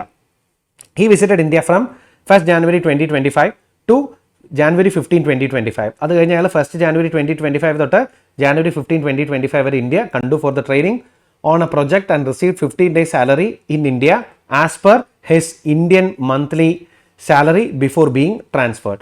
And project ഉണ്ടായിരുന്നു, receive 15 days salary in India as per his Indian monthly salary before being transferred. Okay. So Mr. Rajiv, one of his friends, gifted him a sculpture in India on August 10, 2024 and the market value of the sculpture is 45,100. Determine the residential status of Madan and his HUF and compute the gross total income of Mr. Madan for the assessment year 25-26. Assuming he have opted out of default tax reign, value of $1 may be taken as 70. കിട്ടില്ല question ആണ്. Residential status determine ചെയ്യണം. ഇൻഡിവിജ്വലിന്റെ ഉണ്ട്, HUF ഉണ്ട്. അതിനെ base ചെയ്തിട്ട് അവരുടെ total income code, ആ ഇൻഡിവിജ്വലിന്റെ മിസ്റ്റർ മദന്റെ ടോട്ടൽ ഇൻകം കോഡ് ഡിറ്റർമൈൻ ചെയ്യാനാണ് അവന്മാർ പറഞ്ഞിരിക്കുന്നത്. 3 കാര്യങ്ങൾ നിങ്ങളിവിടെ ചെയ്യാനായിട്ടുണ്ട്. നമുക്ക് നോക്കാം. അപ്പോൾ ഇവന്റെ റെസിഡൻഷ്യൽ സ്റ്റാറ്റസ് ഡിറ്റർമൈൻ ചെയ്യാനായിട്ട് നമുക്ക് എന്ത് ചെയ്യാം? ഇവന്റെ ആ അസസിയെ നമുക്കൊന്ന് ഐഡന്റിഫൈ ചെയ്യാം. അതാണ് ആദ്യം നമ്മൾ ചെയ്യേണ്ടത്, അല്ലേ? Identify the assessee. അപ്പം നമ്മൾ പഠിച്ച അനുസരിച്ച് ഇയാളൊരു ഇന്ത്യൻ സിറ്റിസൺ ആണ്. In 2024-25 he left India for the purpose of employment. എംപ്ലോയ്മെന്റിന്റെ ഭാഗമായി ഇയാൾ ഇന്ത്യ വിട്ട് പോയി എന്നാണ് ക്വസ്റ്റ്യനിൽ പറഞ്ഞിരിക്കുന്നത്. അപ്പോൾ നമുക്ക് ബേസിക്കലി ഇയാൾ റെസിഡന്റ് ആവാൻ ഒറ്റ കണ്ടീഷനേ ഉള്ളൂ, 182 days or more stay in India. ഇയാളുടെ ഇൻഡിവിജ്വൽ റെസിഡൻഷ്യൽ സ്റ്റാറ്റസ് എടുക്കുമ്പോൾ ഇയാൾ റെസിഡന്റ് ആവാനുള്ള ഏക പോസിബിലിറ്റി എന്ന് പറയുന്നത് 182 days ഓർ മോർ സ്റ്റേ ആണ്. ഇതാണ് ഞാൻ പറഞ്ഞത് ഐഡന്റിഫൈ ദ അസസി എന്ന് പറഞ്ഞത്. അപ്പം നിങ്ങൾക്ക് ഒരിക്കലും എക്സാമിന് ക്വസ്റ്റ്യനിൽ നിങ്ങൾക്ക് തെറ്റ് പറ്റില്ല. ഇയാൾ ഇന്ത്യൻ സിറ്റിസൺ ആണ്, അല്ലേ? അയാൾ PCS പ്രൈവറ്റ് ലിമിറ്റഡ് ആയിരുന്നു. പിന്നെ പുള്ളിക്ക് ട്രാൻസ്ഫർ കിട്ടി, അയാൾ ഇപ്പോൾ ഇന്ത്യ വിട്ട് പോയി. He left India for the purpose of his employment. അപ്പം അതുകൊണ്ട് 182 ഡേയ്സ് മാത്രമേ ഇയാൾക്ക് റെസിഡന്റ് ആവാനായിട്ട് വരുള്ളൂ. അപ്പോൾ ഇയാൾ നമ്മൾ ആദ്യം ബേസിക്കലി ചെയ്യേണ്ടത് 24-25 എത്ര ദിവസം ഇയാൾ ഇന്ത്യയിൽ നിന്നിട്ടുണ്ട് എന്ന് കൗണ്ട് ചെയ്തെടുക്കലാണ് നമ്മളിവിടെ ചെയ്യേണ്ട ആദ്യത്തെ ജോലി എന്ന് പറയുന്നത്. അപ്പോൾ നമുക്ക് നോക്കാം total days of stay of mister Madan for the year 2024-25. അപ്പോൾ നമ്മൾ ഈ എക്സാമിന് ഈ ക്വസ്റ്റ്യൻ വന്നാലേ ഇതിനെങ്ങനെ പ്രസന്റ് ചെയ്യണം എന്നുള്ളതും ഇവിടുത്തെ ഒരു ഇമ്പോർട്ടൻറ്റ് ഫാക്ടറാണ്. സോ ഹൗ ടു പ്രസന്റ്, ആദ്യം നമ്മൾ ഒരു ഹെഡിങ് എഴുതുക, determination of residency status of mister Madan എന്ന് പറഞ്ഞൊരു ഹെഡിങ് എഴുതുക. ഓക്കെ, ഞാനത് ഫുള്ളി എഴുതുന്നില്ല. നിങ്ങൾ എക്സാമിന് ഇങ്ങനെ ഒരു ക്വസ്റ്റ്യൻ വന്നാൽ first thing to write is determination of residency status of mister Madan for the previous year 2024-25 എന്ന് എഴുതിയിട്ട് വേണം ഇതിനെ പ്രസന്റ് ചെയ്യാൻ. എന്നിട്ട് ഇയാൾ 24-25 എത്ര ദിവസം ഇന്ത്യയിൽ നിന്നിട്ടുണ്ടെന്ന് നമുക്ക് നോക്കാം. അപ്പോൾ ഓൺ 1 June 2024 ഇയാൾ ഇന്ത്യയിൽ നിന്ന് ട്രാൻസ്ഫർഡ് ആയ ഡേറ്റ് ആണ് നമ്മൾ ആദ്യം നോക്കേണ്ടത്. ഓൺ August 31, 2024 he was transferred to the branch എന്നാണ് പറഞ്ഞേക്കുന്നത്. And he left India on 1 September. 1 September India വിട്ട് പോയി എന്നാണ് പറഞ്ഞിരിക്കുന്നത് അല്ലേ. അപ്പം നമ്മൾ ബേസിക്കലി നോക്കേണ്ടത് ഏപ്രിൽ ഫുള്ള് ഇയാൾ ഇന്ത്യയിലുണ്ട് 30 ഡേയ്സ്. ഏപ്രിൽ, മെയ് 31, ജൂണിൽ ഫുള്ളുണ്ട് അത് 30, ജൂലൈയിൽ ഫുള്ളുണ്ട് 31, ഓഗസ്റ്റിൽ ഫുള്ളുണ്ട് 31, സെപ്റ്റംബറിൽ ഒരു ദിവസം കൂടി ഇയാളുണ്ട്. അപ്പോൾ 30, 31, 1 ഇതാണ് ഇയാളുടെ ഫസ്റ്റ് ട്രാൻസ്ഫർഡ് ആകുന്നിടം വരെയുള്ള ടോട്ടൽ ഡേയ്സ്. ടോട്ടൽ ഡേയ്സ് എന്ന് പറയുന്നത് ഇതാണ്. അത് കഴിഞ്ഞിട്ട് ഇയാൾ പിന്നെ വന്നിട്ടുണ്ട്. ഇയാൾ പിന്നെ തിരിച്ചു വന്നു. എപ്പോൾ January 1 തിരിച്ചു വന്നൊരു 15 ദിവസം ട്രെയിനിങ് നിന്നിട്ടുണ്ട്. അപ്പോൾ January 2025 ഒരു 15 ദിവസം ഇന്ത്യയിൽ വന്ന് നിന്നിട്ടുണ്ട്. Visited India from January 1, 2025 to January 15, 2025. അപ്പോൾ January 1 തൊട്ട് 15 എന്ന് പറയുമ്പോൾ 1, 2, 3, 4, 5, 6, 7, 8, 9, 10, 11, 12, 13, 14, 15 15 ദിവസം. ആ 15ാം ദിവസമാണ് ഇയാൾ തിരിച്ചു പോയിരിക്കുന്നത്. അപ്പോൾ അതുകൂടെ കൗണ്ട് ചെയ്യണം. ഒരു 15 ഡേയ്സ് ഇയാൾ ഇന്ത്യയിൽ എന്ത് ചെയ്തിട്ടുണ്ട്, സ്റ്റേ ചെയ്തിട്ടുണ്ട്. അപ്പോൾ ഇത് മൊത്തം ഡേയ്സ് ഓഫ് സ്റ്റേ നമുക്കൊന്ന് കൗണ്ട് ചെയ്ത് എടുക്കാം എത്ര വരുന്നുള്ളത്. ആദ്യം നമുക്ക് ഇവനെ ഒന്ന് കൗണ്ട് ചെയ്യാം. അപ്പോൾ ഇത് ഫുള്ള് നമുക്ക് കൗണ്ട് ചെയ്യുമ്പോൾ വരുന്ന ടോട്ടൽ ഡേയ്സ് എന്ന് പറയുന്നത് 154 ഡേയ്സ് ആണ് വരുന്നത്. 154 ദിവസം വരും ഇത് കൗണ്ട് ചെയ്യുമ്പോൾ. പിന്നെ ഒരു 15 ദിവസം കൂടെ നമ്മൾ കൗണ്ട് ചെയ്യുമ്പോൾ മൊത്തം ഇയാളുടെ ഡേയ്സ് ഓഫ് സ്റ്റേ വരുന്നത് 169 ദിവസമാണ്. Which is less than 182 days or more. കാരണം ഇയാൾ ഇന്ത്യൻ സിറ്റിസൺ ആണ്. He left India for the purpose of his job, employment പർപ്പസിന് വേണ്ടിയിട്ടാണ് ഇയാൾ ഇന്ത്യ വിട്ട് പുറത്തേക്ക് പോയത്. അങ്ങനെ വരുന്ന കേസുകളിൽ നിങ്ങൾ ബേസിക്കലി എന്ത് നോക്കിയാൽ മതി, 182 ഡേയ്സ് സാറ്റിസ്ഫൈ ചെയ്യുന്നുണ്ടോ ഇല്ലയോ എന്ന് മാത്രം നോക്കിയാൽ മതി, വേറെ ഒന്നും നോക്കണ്ട. 169 ഡേയ്സ് അല്ലേ ഇയാൾ നിൽക്കുന്നുള്ളൂ. അപ്പോൾ ഇയാളുടെ സ്റ്റാറ്റസ് നമുക്ക് വളരെ സിമ്പിളായിട്ട് പറയാം, ഇയാളൊരു നോൺ റെസിഡൻ്റ് ആണ്. ഇയാളുടെ സ്റ്റാറ്റസ് എന്ന് പറയുന്നത് എന്താണ്, നോൺ റെസിഡൻ്റ് ആണ് എന്ന് നമുക്ക് പറയാം. All right. അപ്പോൾ ഇയാൾ നോൺ റെസിഡൻ്റ് ആയ സ്ഥിതിക്ക് നമുക്കിനി HUFന്റെ സ്റ്റാറ്റസ് നോക്കാം. അപ്പോൾ കൺട്രോൾ ആൻഡ് മാനേജ്മെന്റ് ആണല്ലോ HUFന്റെ ഫാക്ടറായിട്ട് നമ്മൾ പഠിച്ചത്. അപ്പോൾ നോക്കിയേ ഇവിടുത്തെ കൺട്രോൾ ആൻഡ് മാനേജ്മെന്റ് എങ്ങനെ വരുന്നത് നോക്കിയേ. സോ നമുക്ക് നോക്കാം. ഇയാളുടെ സാലറി ഒക്കെ പറയുന്നുണ്ട്. Market value, transferred branch, left India, overseas branch പെയ്ഡും. Okay, he also gone out of 99 days in the previous year. Manage business of HUF from അപ്പോൾ ഇതിനകത്തൊരു ഫാക്ടർ ഉണ്ട്. കൺട്രോൾ ആൻഡ് മാനേജ്മെന്റ് എന്ന് പറയുമ്പോഴേ ഇയാൾ ആ റെസ്പെക്റ്റീവ് 24-25 പകുതിയോളം ഇന്ത്യയിലായിരുന്നു അല്ലേ. അപ്പോൾ control and management wholly or partly in ഇന്ത്യയിലാണെങ്കിൽ HUF റെസിഡന്റ് ആണല്ലോ. അപ്പോൾ ഇയാൾ കർത്തയാണ്. കർത്ത കുറേ നാൾ ഇന്ത്യയിലായിരുന്നു. അപ്പോൾ ആ ഇന്ത്യയിലായിരുന്നിടത്തോളം കാലം HUF കൺട്രോൾഡ് ആകുന്നത് ഇന്ത്യയിൽ വെച്ചിട്ടാണ് അല്ലേ. കാരണം കർത്ത ഇന്ത്യയിൽ നിന്ന് പോകുന്നത് എന്നാ 1 September 2024 ഇന്ത്യയിൽ നിന്ന് പോകുന്നത്. അതുവരെ കർത്ത ഇന്ത്യയിലായിരുന്നു. അപ്പോൾ HUF കൺട്രോൾഡ് ആകുന്നത് അതുവരെ ഇന്ത്യയിൽ വെച്ചിട്ടായിരുന്നു. സോ നമുക്ക് HUFന്റെ സ്റ്റാറ്റസ് ബേസിക്കലി പറയാം due to control and management partly in India അല്ലേ. Control and management partly in India. അതുകൊണ്ട് തന്നെ HUF റെസിഡൻ്റ് ആണ്. ഇനി HUF റെസിഡൻ്റ് ആണെങ്കിൽ HUF നമുക്ക് RNOR ആണെന്ന് കണ്ടുപിടിക്കാൻ എന്താ മാർഗം?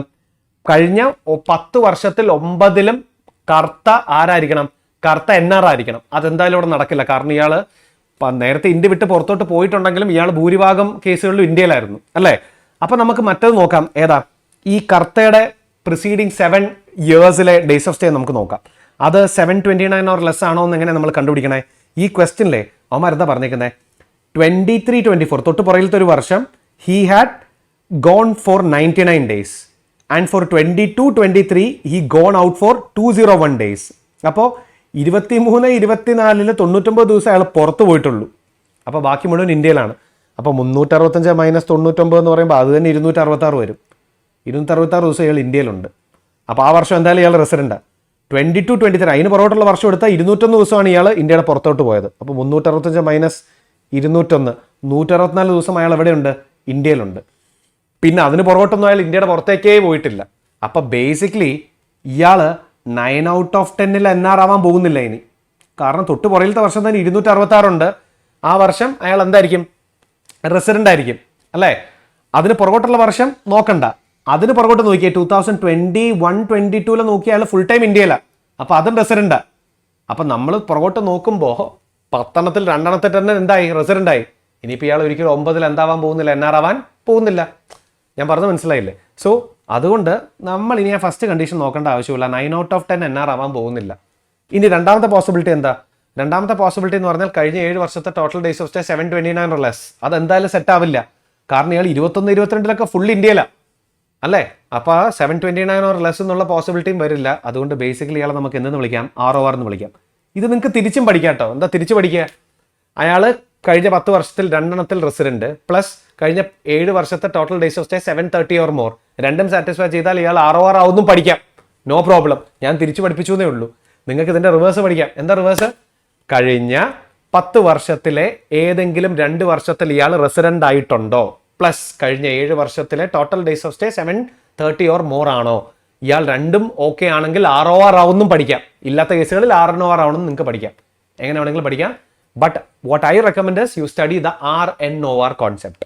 സോ അപ്പോൾ ബേസിക്കലി ഈ കർത്ത എന്ന് പറയുന്നത് NR ആണെങ്കിൽ പോലും ഇവിടെ HUFR ആയി മാറും, ROR ആയി മാറും. So here the HUF will be resident and ordinary resident. I hope you understood the point.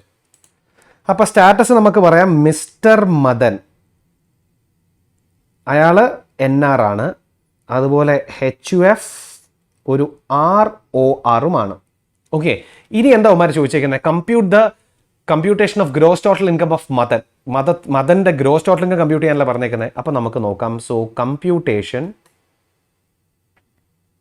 Of GTI of mister Madan who's an NR. അപ്പോൾ NRന്റെ ടോട്ടൽ ഇൻകം ഡിറ്റർമൈൻ ചെയ്യാനായിട്ട് 2 കാര്യങ്ങളാണ്. Either accrued in India or first received in India. ഇതിൽ ഏതൊരു കാരണം satisfy ചെയ്യണം. ഇയാൾക്കുള്ള income prospects എന്തൊക്കെയാണെന്ന് നമുക്ക് നോക്കാം. ഇയാളൊരു വീട് മേടിച്ചിട്ടുണ്ട് 18 ലക്ഷം രൂപയ്ക്ക് അല്ലേ? ആ വീടിൻ്റെ മാർക്കറ്റ് വാല്യൂ 32ഉം ആ വീടിൻ്റെ സ്റ്റാമ്പ് ഡ്യൂട്ടി വാല്യൂ 23ഉമാണ്. 23 ലക്ഷം രൂപ ഉള്ളൊരു വീട് ഇയാൾ 18 ലക്ഷത്തിന് മേടിച്ചിട്ടുണ്ട്. സ്റ്റാമ്പ് ഡ്യൂട്ടി വാല്യൂ 23 ഉള്ളൊരു വീട് ഇയാൾ 18 ലക്ഷത്തിന് മേടിച്ചിട്ടുണ്ട്. ഹോപ്പ് യു റിമെമ്പർ, നിങ്ങൾ IFOS പഠിച്ചിട്ടുണ്ടാവും, ഇൻകം ഫ്രം അതർ സോഴ്സിലെ സെക്ഷൻ 56 സബ്സെക്ഷൻ 2 ക്ലോസ് നമ്പർ 10. നമ്മളൊരു ഇമ്മൂവബിൾ പ്രോപ്പർട്ടി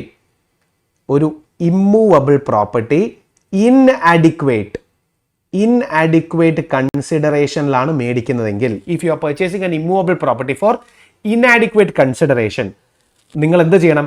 ആ പ്രോപ്പർട്ടിയുടെ സ്റ്റാമ്പ് ഡ്യൂട്ടി വാല്യൂവും ആക്ച്വൽ കൺസിഡറേഷൻ തമ്മിലുള്ള ഡിഫറൻസ് നോക്കണം. എത്ര സ്റ്റാമ്പ് ഡ്യൂട്ടി വാല്യൂ? 23 ലക്ഷം. ആക്ച്വൽ കൺസിഡറേഷൻ 18 ലക്ഷം. തമ്മിലുള്ള ഡിഫറൻസ് എത്രയാ? 5 ലക്ഷം. ഇത് 50,000 രൂപയിൽ കൂടുതലാണോ എന്ന് നോക്കുക. The answer is yes. ഇത് 5 ലക്ഷം ഉണ്ട്, വിച്ച് ഇസ് മോർ ദാൻ 50,000. ഒരു കാര്യം കൂടെ നോക്കണം. എന്താ അത്? ആ പ്രോപ്പർട്ടിയുടെ ആക്ച്വൽ കൺസിഡറേഷൻ്റെ, അതായത് 18 ലക്ഷത്തിൻ്റെ 110% കൂടുതലാണോ സ്റ്റാമ്പ് ഡ്യൂട്ടി വാല്യൂ എന്ന് നോക്കണം. സോ ആക്ച്വൽ കൺസിഡറേഷൻ 18 ലക്ഷമാണ്. ഇൻറ്റു 110% എന്ന് പറയുമ്പോൾ എത്ര വരും? 19,80,000 വരും. അപ്പോൾ അതിലും കൂടുതലല്ലേ stamp duty value? 23 stamp duty value. അപ്പോൾ 2 കണ്ടീഷൻ നോക്കണം. ഡിഫറൻസ് എമൗണ്ട് 50,000 രൂപയിൽ കൂടുതലാണോ എന്ന് നോക്കണം. ആ പ്രോപ്പർട്ടിയുടെ ആക്ച്വൽ കൺസിഡറേഷൻ്റെ 110% കൂടുതലാണോ സ്റ്റാമ്പ് ഡ്യൂട്ടി വാല്യൂ എന്ന് നോക്കണം. രണ്ടും ഓക്കെ ആണെങ്കിൽ ഡിഫറൻസ് എമൗണ്ട്, അതായത് അയാൾ ആ പ്രോപ്പർട്ടി 18 മേടിച്ചു, അതിൻ്റെ വില 23 ആയിരുന്നു. So is getting a benefit of 5 lakh. 5 ലക്ഷം രൂപ IFOSൽ അയാളുടെ കയ്യിൽ എന്തായിരിക്കും? ടാക്സബിൾ ആയിരിക്കും. ഓർത്ത് വെക്കുക. Okay, taxation of gifts under 56 subsection 2 clause number 10. അപ്പോൾ നമുക്ക് ആദ്യം എന്ത് ചെയ്യാം? IFOSലെ under section 56 subsection 2 clause number 10 നമുക്ക് നോക്കാം. Stamp duty value of the property is 23 lakhs and actual consideration is 18 lakhs and the difference amount is 5 lakhs. എന്നിട്ട് അതിൻ്റെ ഇടയിൽ എഴുതുക difference amount is more than 50,000. This is not 80, ഇത് 50 ആണ് കേട്ടോ. 50,000 plus stamp duty value is more than 110% of actual consideration. ഇത് രണ്ടും okay ആയതുകൊണ്ട് difference amount will be fully taxable ഉണ്ട് IFOS. എത്ര വരും അത്? 5 ലക്ഷം രൂപ വരും. അത് IFOSലെ ഫുള്ളി മിസ്റ്റർ മദൻ്റെ കയ്യിൽ ടാക്സബിൾ ആയിരിക്കും. കാരണം പ്രോപ്പർട്ടി അയാൾക്ക് കിട്ടിയത് ഇന്ത്യയിലാണ്. അപ്പോൾ അക്രൂവൽ എവിടെയാണ്? തീർച്ചയായിട്ടും ഇന്ത്യയിലാണ്. അതുകൊണ്ട് അയാൾ അതിന് ടാക്സ് അടച്ചേ പറ്റുള്ളൂ. അടുത്ത എന്താ?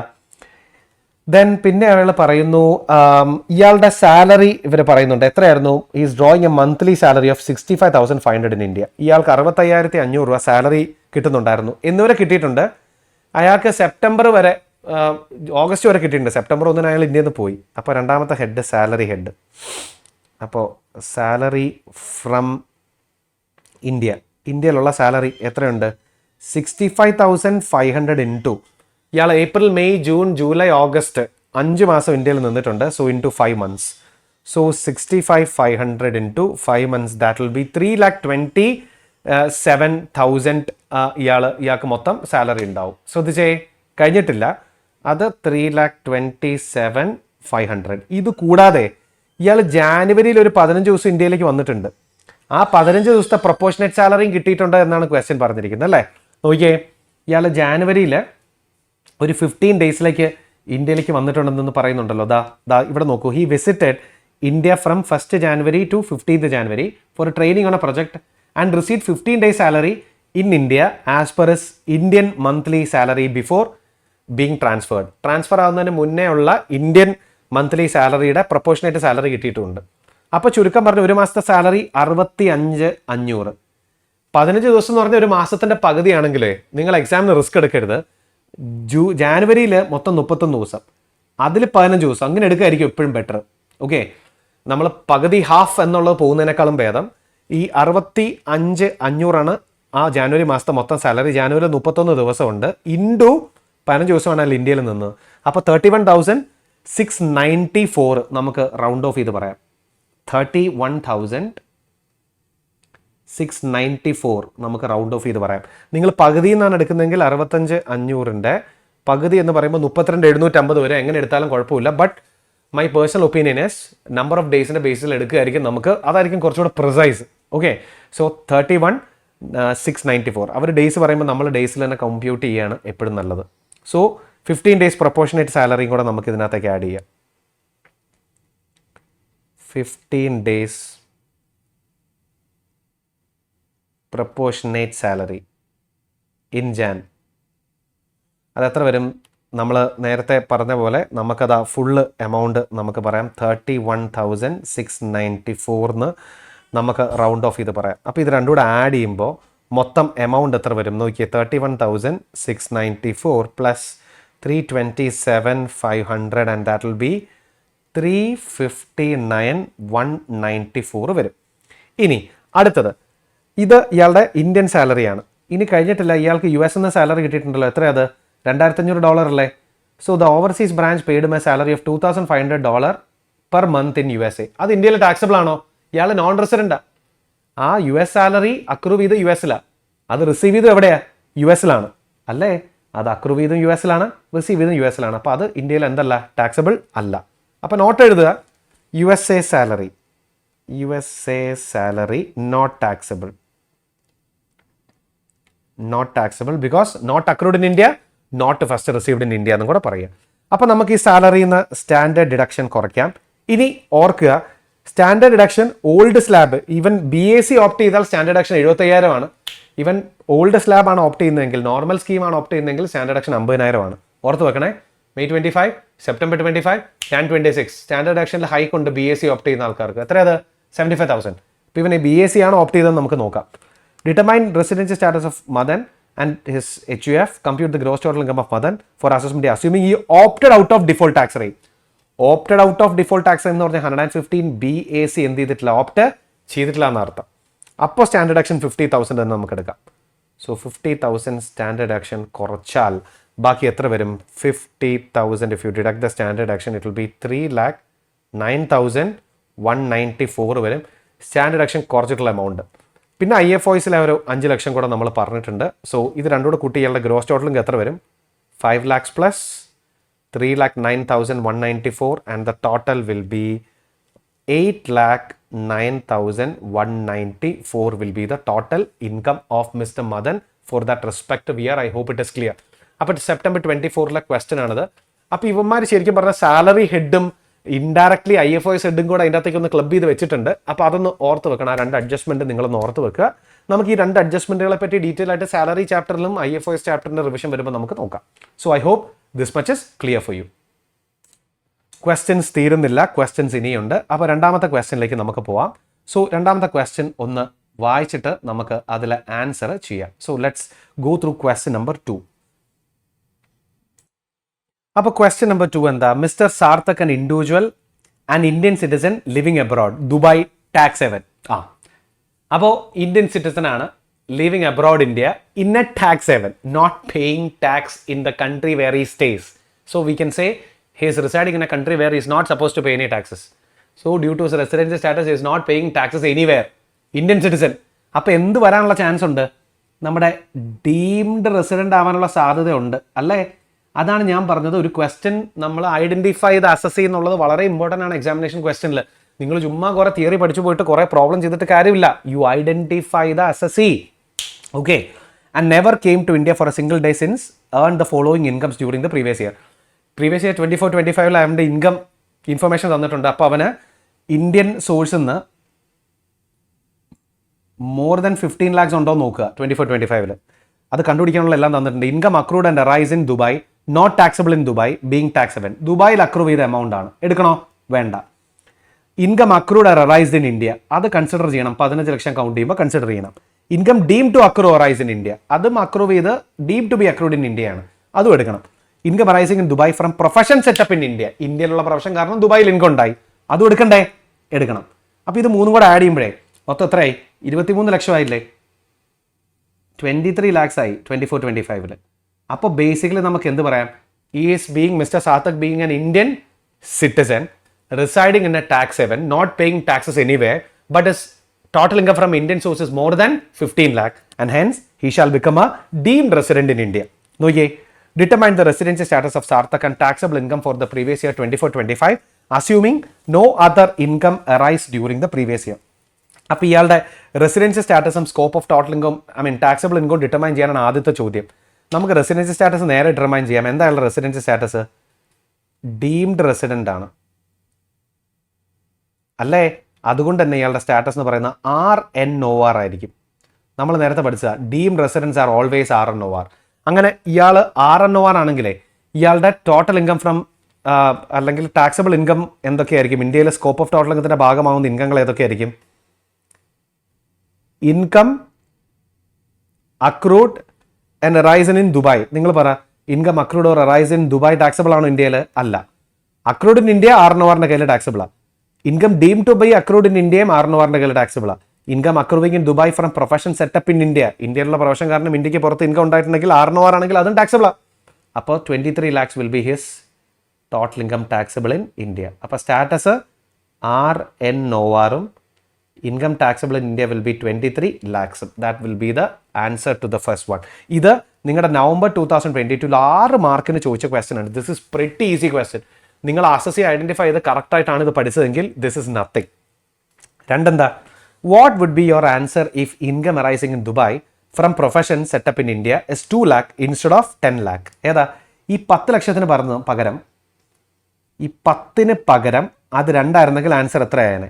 What B your answer if income arising in Dubai from a profession setup in India is 2 lakh instead of 10 lakh? ഇത് 2 ആയിരുന്നെങ്കിൽ നിങ്ങളുടെ ആൻസർ എങ്ങനെ മാറുമായിരുന്നു എന്നാണ് ചോദ്യം. നോക്കിയേ, ഇത് 2 ആയിരുന്നെങ്കിലേ total income from Indian source exactly 15 ആയനെ. മോർ ദാൻ 15 ആവണം. എക്സാക്ട്ലി 15 ആണെങ്കിൽ ഇവൻ എന്താവില്ല? ഡീംഡ് റെസിഡന്റ് ആവില്ല. ഡീംഡ് റെസിഡന്റ് അല്ലെങ്കിൽ ഇവന്റെ സ്റ്റാറ്റസ് എന്താ? Non resident. അതെന്തുകൊണ്ടാ? കാരണം അവൻ ഇന്ത്യയിൽ കണ്ടിട്ടേ ഇല്ല. 2008 പോയത് ഇന്ത്യന്ന് അല്ലേ? അപ്പൊ 10ന് പകരം 2 ആയിരുന്നെങ്കിൽ total income from Indian source എത്ര ആയനെ? 5 8 2 കൃത്യം 15 ആയനെ. 15ൽ കൂടുതലാണെങ്കിലേ ഡീംഡ് റെസിഡന്റ് ആവുള്ളൂ. എക്സാക്ട്ലി 15 ആണെങ്കിലും ഡീംഡ് റെസിഡന്റ് ആവില്ല. അതുകൊണ്ട് ഇവൻ ആരായി മാറിയേനെ? ഇന്ത്യയിൽ ഒരു ദിവസം പോലും നിൽക്കാത്തത് കൊണ്ട് ഇദ്ദേഹം ഒരു റെസിഡന്റായി നോൺ റെസിഡന്റായി മാറിയേനെ. അങ്ങനെ നോൺ റെസിഡന്റ് ആണെങ്കിൽ ഇവന്റെ ടാക്സബിൾ ഇൻകം ഏതൊക്കെയാ? Income accrued in India 5, income deem to accrue in India 8, income accruing in Dubai from a profession setup in India, NR in ഇന്ത്യയിൽ എന്തല്ല ടാക്സബിൾ അല്ല. Hope you remember scope of total income. NR ആണെങ്കിൽ accrued in India ആയിരിക്കണം, first received in India ആയിരിക്കണം, അത്രേ ഉള്ളൂ. Income accrued outside India due to business control or profession setup in India ആറിന്റെ കയ്യിൽ മാത്രമേ ടാക്സബിൾ ആവുള്ളൂ. സോ ഇവൻ NR ആണെങ്കിൽ ഇവന്റെ ടോട്ടൽ ഇൻകം എന്തായനെ? ഇവന്റെ total income 5/8 13 that will be the answer. ഒരു ചോദ്യം കൂടെ ഉണ്ട്. What would your answer if Sarthak born in Dubai and his parents were born in India? ഇവൻ ദുബായിലാണ്, പേരൻസ് ഇന്ത്യയിലാണ് ഉണ്ടായത് എന്നുണ്ടെങ്കിൽ സാർത്ഥക് ദുബായിലാണെങ്കിലേ ബേസിക്കലി നമുക്ക് അവൻ ഇന്ത്യൻ സിറ്റിസൺ എന്ന് നമുക്ക് വിളിക്കാൻ പറ്റില്ല. So we are assuming that is not a citizen. Sarthak ജനിച്ചത് ദുബായിലാണെങ്കിൽ അവര് ഇന്ത്യൻ സിറ്റിസൺ ആവില്ല എന്ന് നിങ്ങൾ എന്ത് ചെയ്യുക എന്ന് നിങ്ങൾ അസ്യൂം ചെയ്യുക. ബേസിക്കലി ദുബായിൽ നിങ്ങൾ എമറാത്തി ആയിരിക്കണം. പക്ഷേ എക്സാം ക്വസ്റ്റനിൽ അവർ ഉദ്ദേശിച്ചിരിക്കുന്ന if you are an Indian origin, not a citizen, what is the answer? Indian origin ആണ്. ഇന്ത്യൻ ഒറിജിൻ ആണ് എന്നുണ്ടെങ്കിൽ നിങ്ങൾക്ക് ഡീംഡ് റെസിഡൻസി സ്റ്റാറ്റസ് ആപ്ലിക്കബിൾ അല്ല, നോട്ട് ആപ്ലിക്കബിൾ. അതുകൊണ്ട് ഡീംഡ് റെസിഡന്റ് ആണെങ്കിൽ ഇന്ത്യൻ സിറ്റിസൺ ആയിരിക്കണം, having total income from Indian source which is more than 15 ആയിരിക്കണം, plus not paying taxes in any part of the globe ആയിരിക്കണം due to your residency status. ഇയാള് if he is born in Dubai and we are assuming that is a Dubai citizen, okay, we are assuming he is a Dubai citizen. ശരിക്കും ദുബായിൽ original നിയമപ്രകാരം ഇയാൾ അവിടെ ജനിച്ചതുകൊണ്ട് citizen ആവുന്നില്ല. But still in this question since they are specifically saying that if he is born in Dubai, what is the change in the answer? We are assuming that he is a Dubai citizen in the third case. If he is a Dubai citizen, then he will become an Indian origin. Okay, Indian origin ആവാം, അതെന്തുകൊണ്ട് parents ഇന്ത്യയിലായതുകൊണ്ട്. But for Indian origins deemed residency status is not applicable. അതുകൊണ്ട് എന്താ നിങ്ങളുടെ conclusion? He still an NR and his total income will be 13 lakhs. അയാൾ ഈ മൂന്നാമത്തെ കേസിലും NR ആയിരിക്കും, ടോട്ടൽ ഇൻകം 13 ലക്ഷവും ആയിരിക്കും.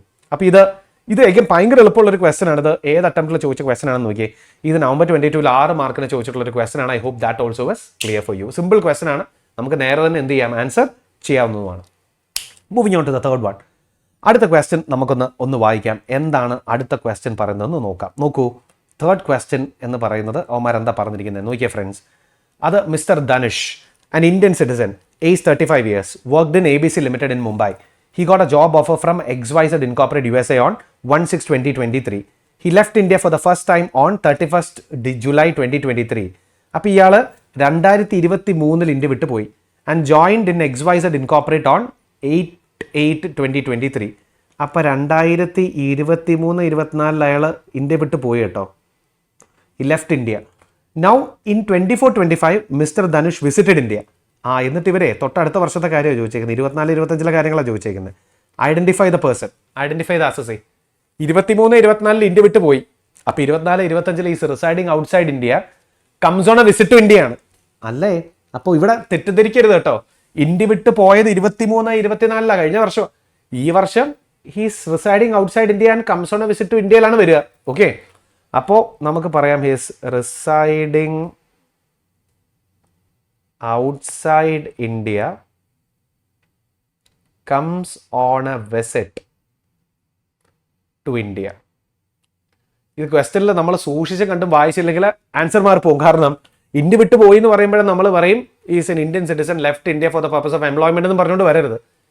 കഴിഞ്ഞ വർഷം ഇന്ത്യ വിട്ടു പോയി, ഈ വർഷം ഇന്ത്യ കാണാൻ വന്നു. അപ്പോൾ ഈ വർഷത്തെ റെസിഡൻസി സ്റ്റാറ്റസ് എടുക്കുമ്പോൾ ഐഡന്റിഫൈ ദ അസസി എന്ന് പറഞ്ഞാൽ എന്താ മറുപടി?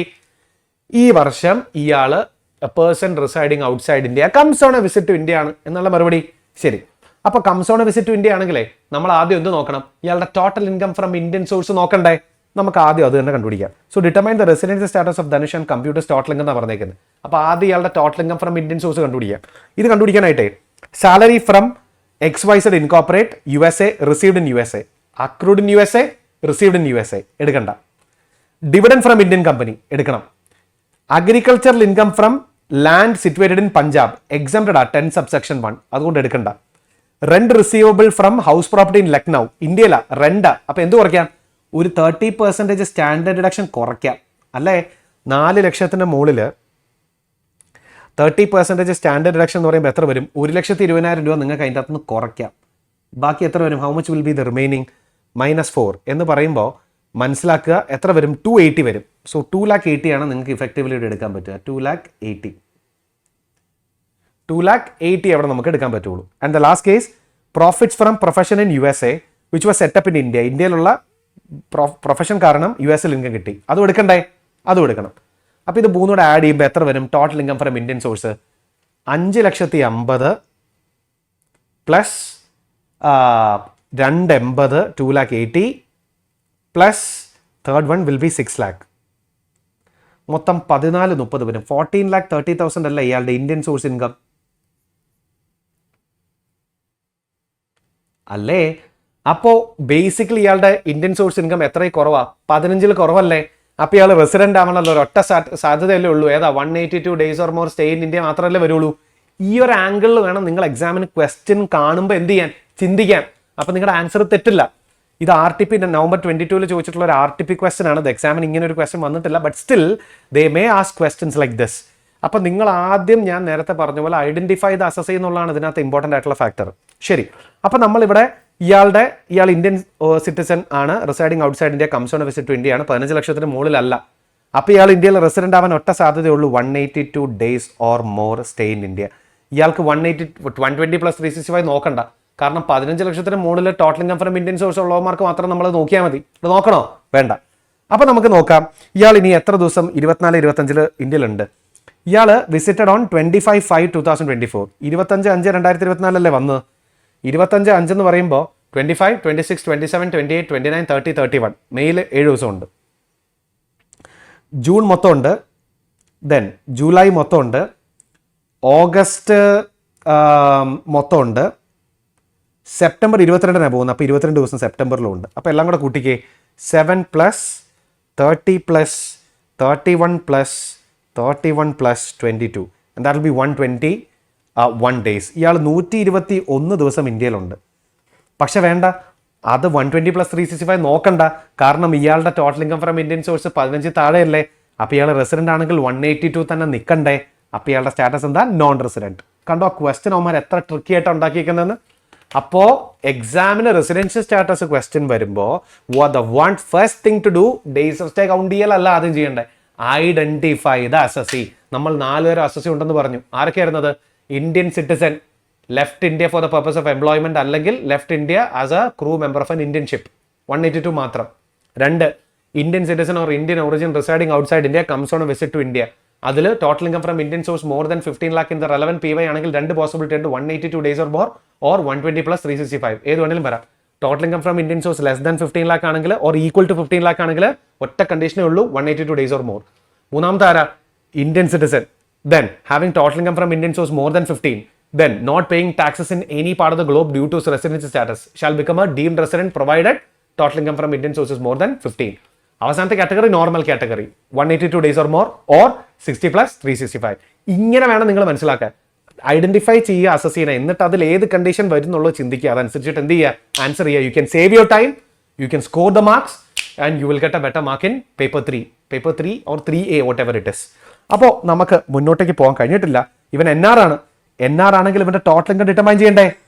NR ആണെങ്കിൽ അവന്റെ ഡിവിഡൻഡ് ഫ്രം ഇന്ത്യൻ കമ്പനി ഇന്ത്യയിൽ ടാക്സബിൾ 550. ദെൻ NRന്റെ എന്തൊക്കെ ഇൻകം വരും? 550 ഇന്ത്യയിൽ ടാക്സബിൾ ആണ്. ദെൻ അഗ്രികൾച്ചർ ഇൻകം എക്സംപ്റ്റഡ് ആണ്. റെന്റ് 280 ടാക്സബിൾ ആണ്. അവസാനത്തെ profit from profession in USA, accrual USA അല്ല, which was setup in India. NRന് either accrued in India or first received in India ആയിരിക്കണം.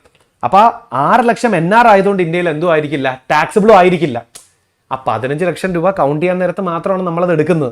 ഇയാൾ NR ആണ്, റെസിഡൻസി സ്റ്റാറ്റസ് കണ്ടുപിടിച്ചു. NR ആണ്, റെസിഡൻസി സ്റ്റാറ്റസ് കണ്ടുപിടിച്ചു. അതിനുശേഷം സ്കോപ്പ് ഓഫ് ടോട്ടൽ ഇൻകം എടുക്കുമ്പോൾ NR ആണെങ്കിൽ അക്രൂവൽ ഇൻ ഇന്ത്യ അല്ലെങ്കിൽ ഫസ്റ്റ് റിസീവ്ഡ് ഇൻ ഇന്ത്യ മാത്രം എടുത്താൽ മതി. Accrual in India 550, then 280.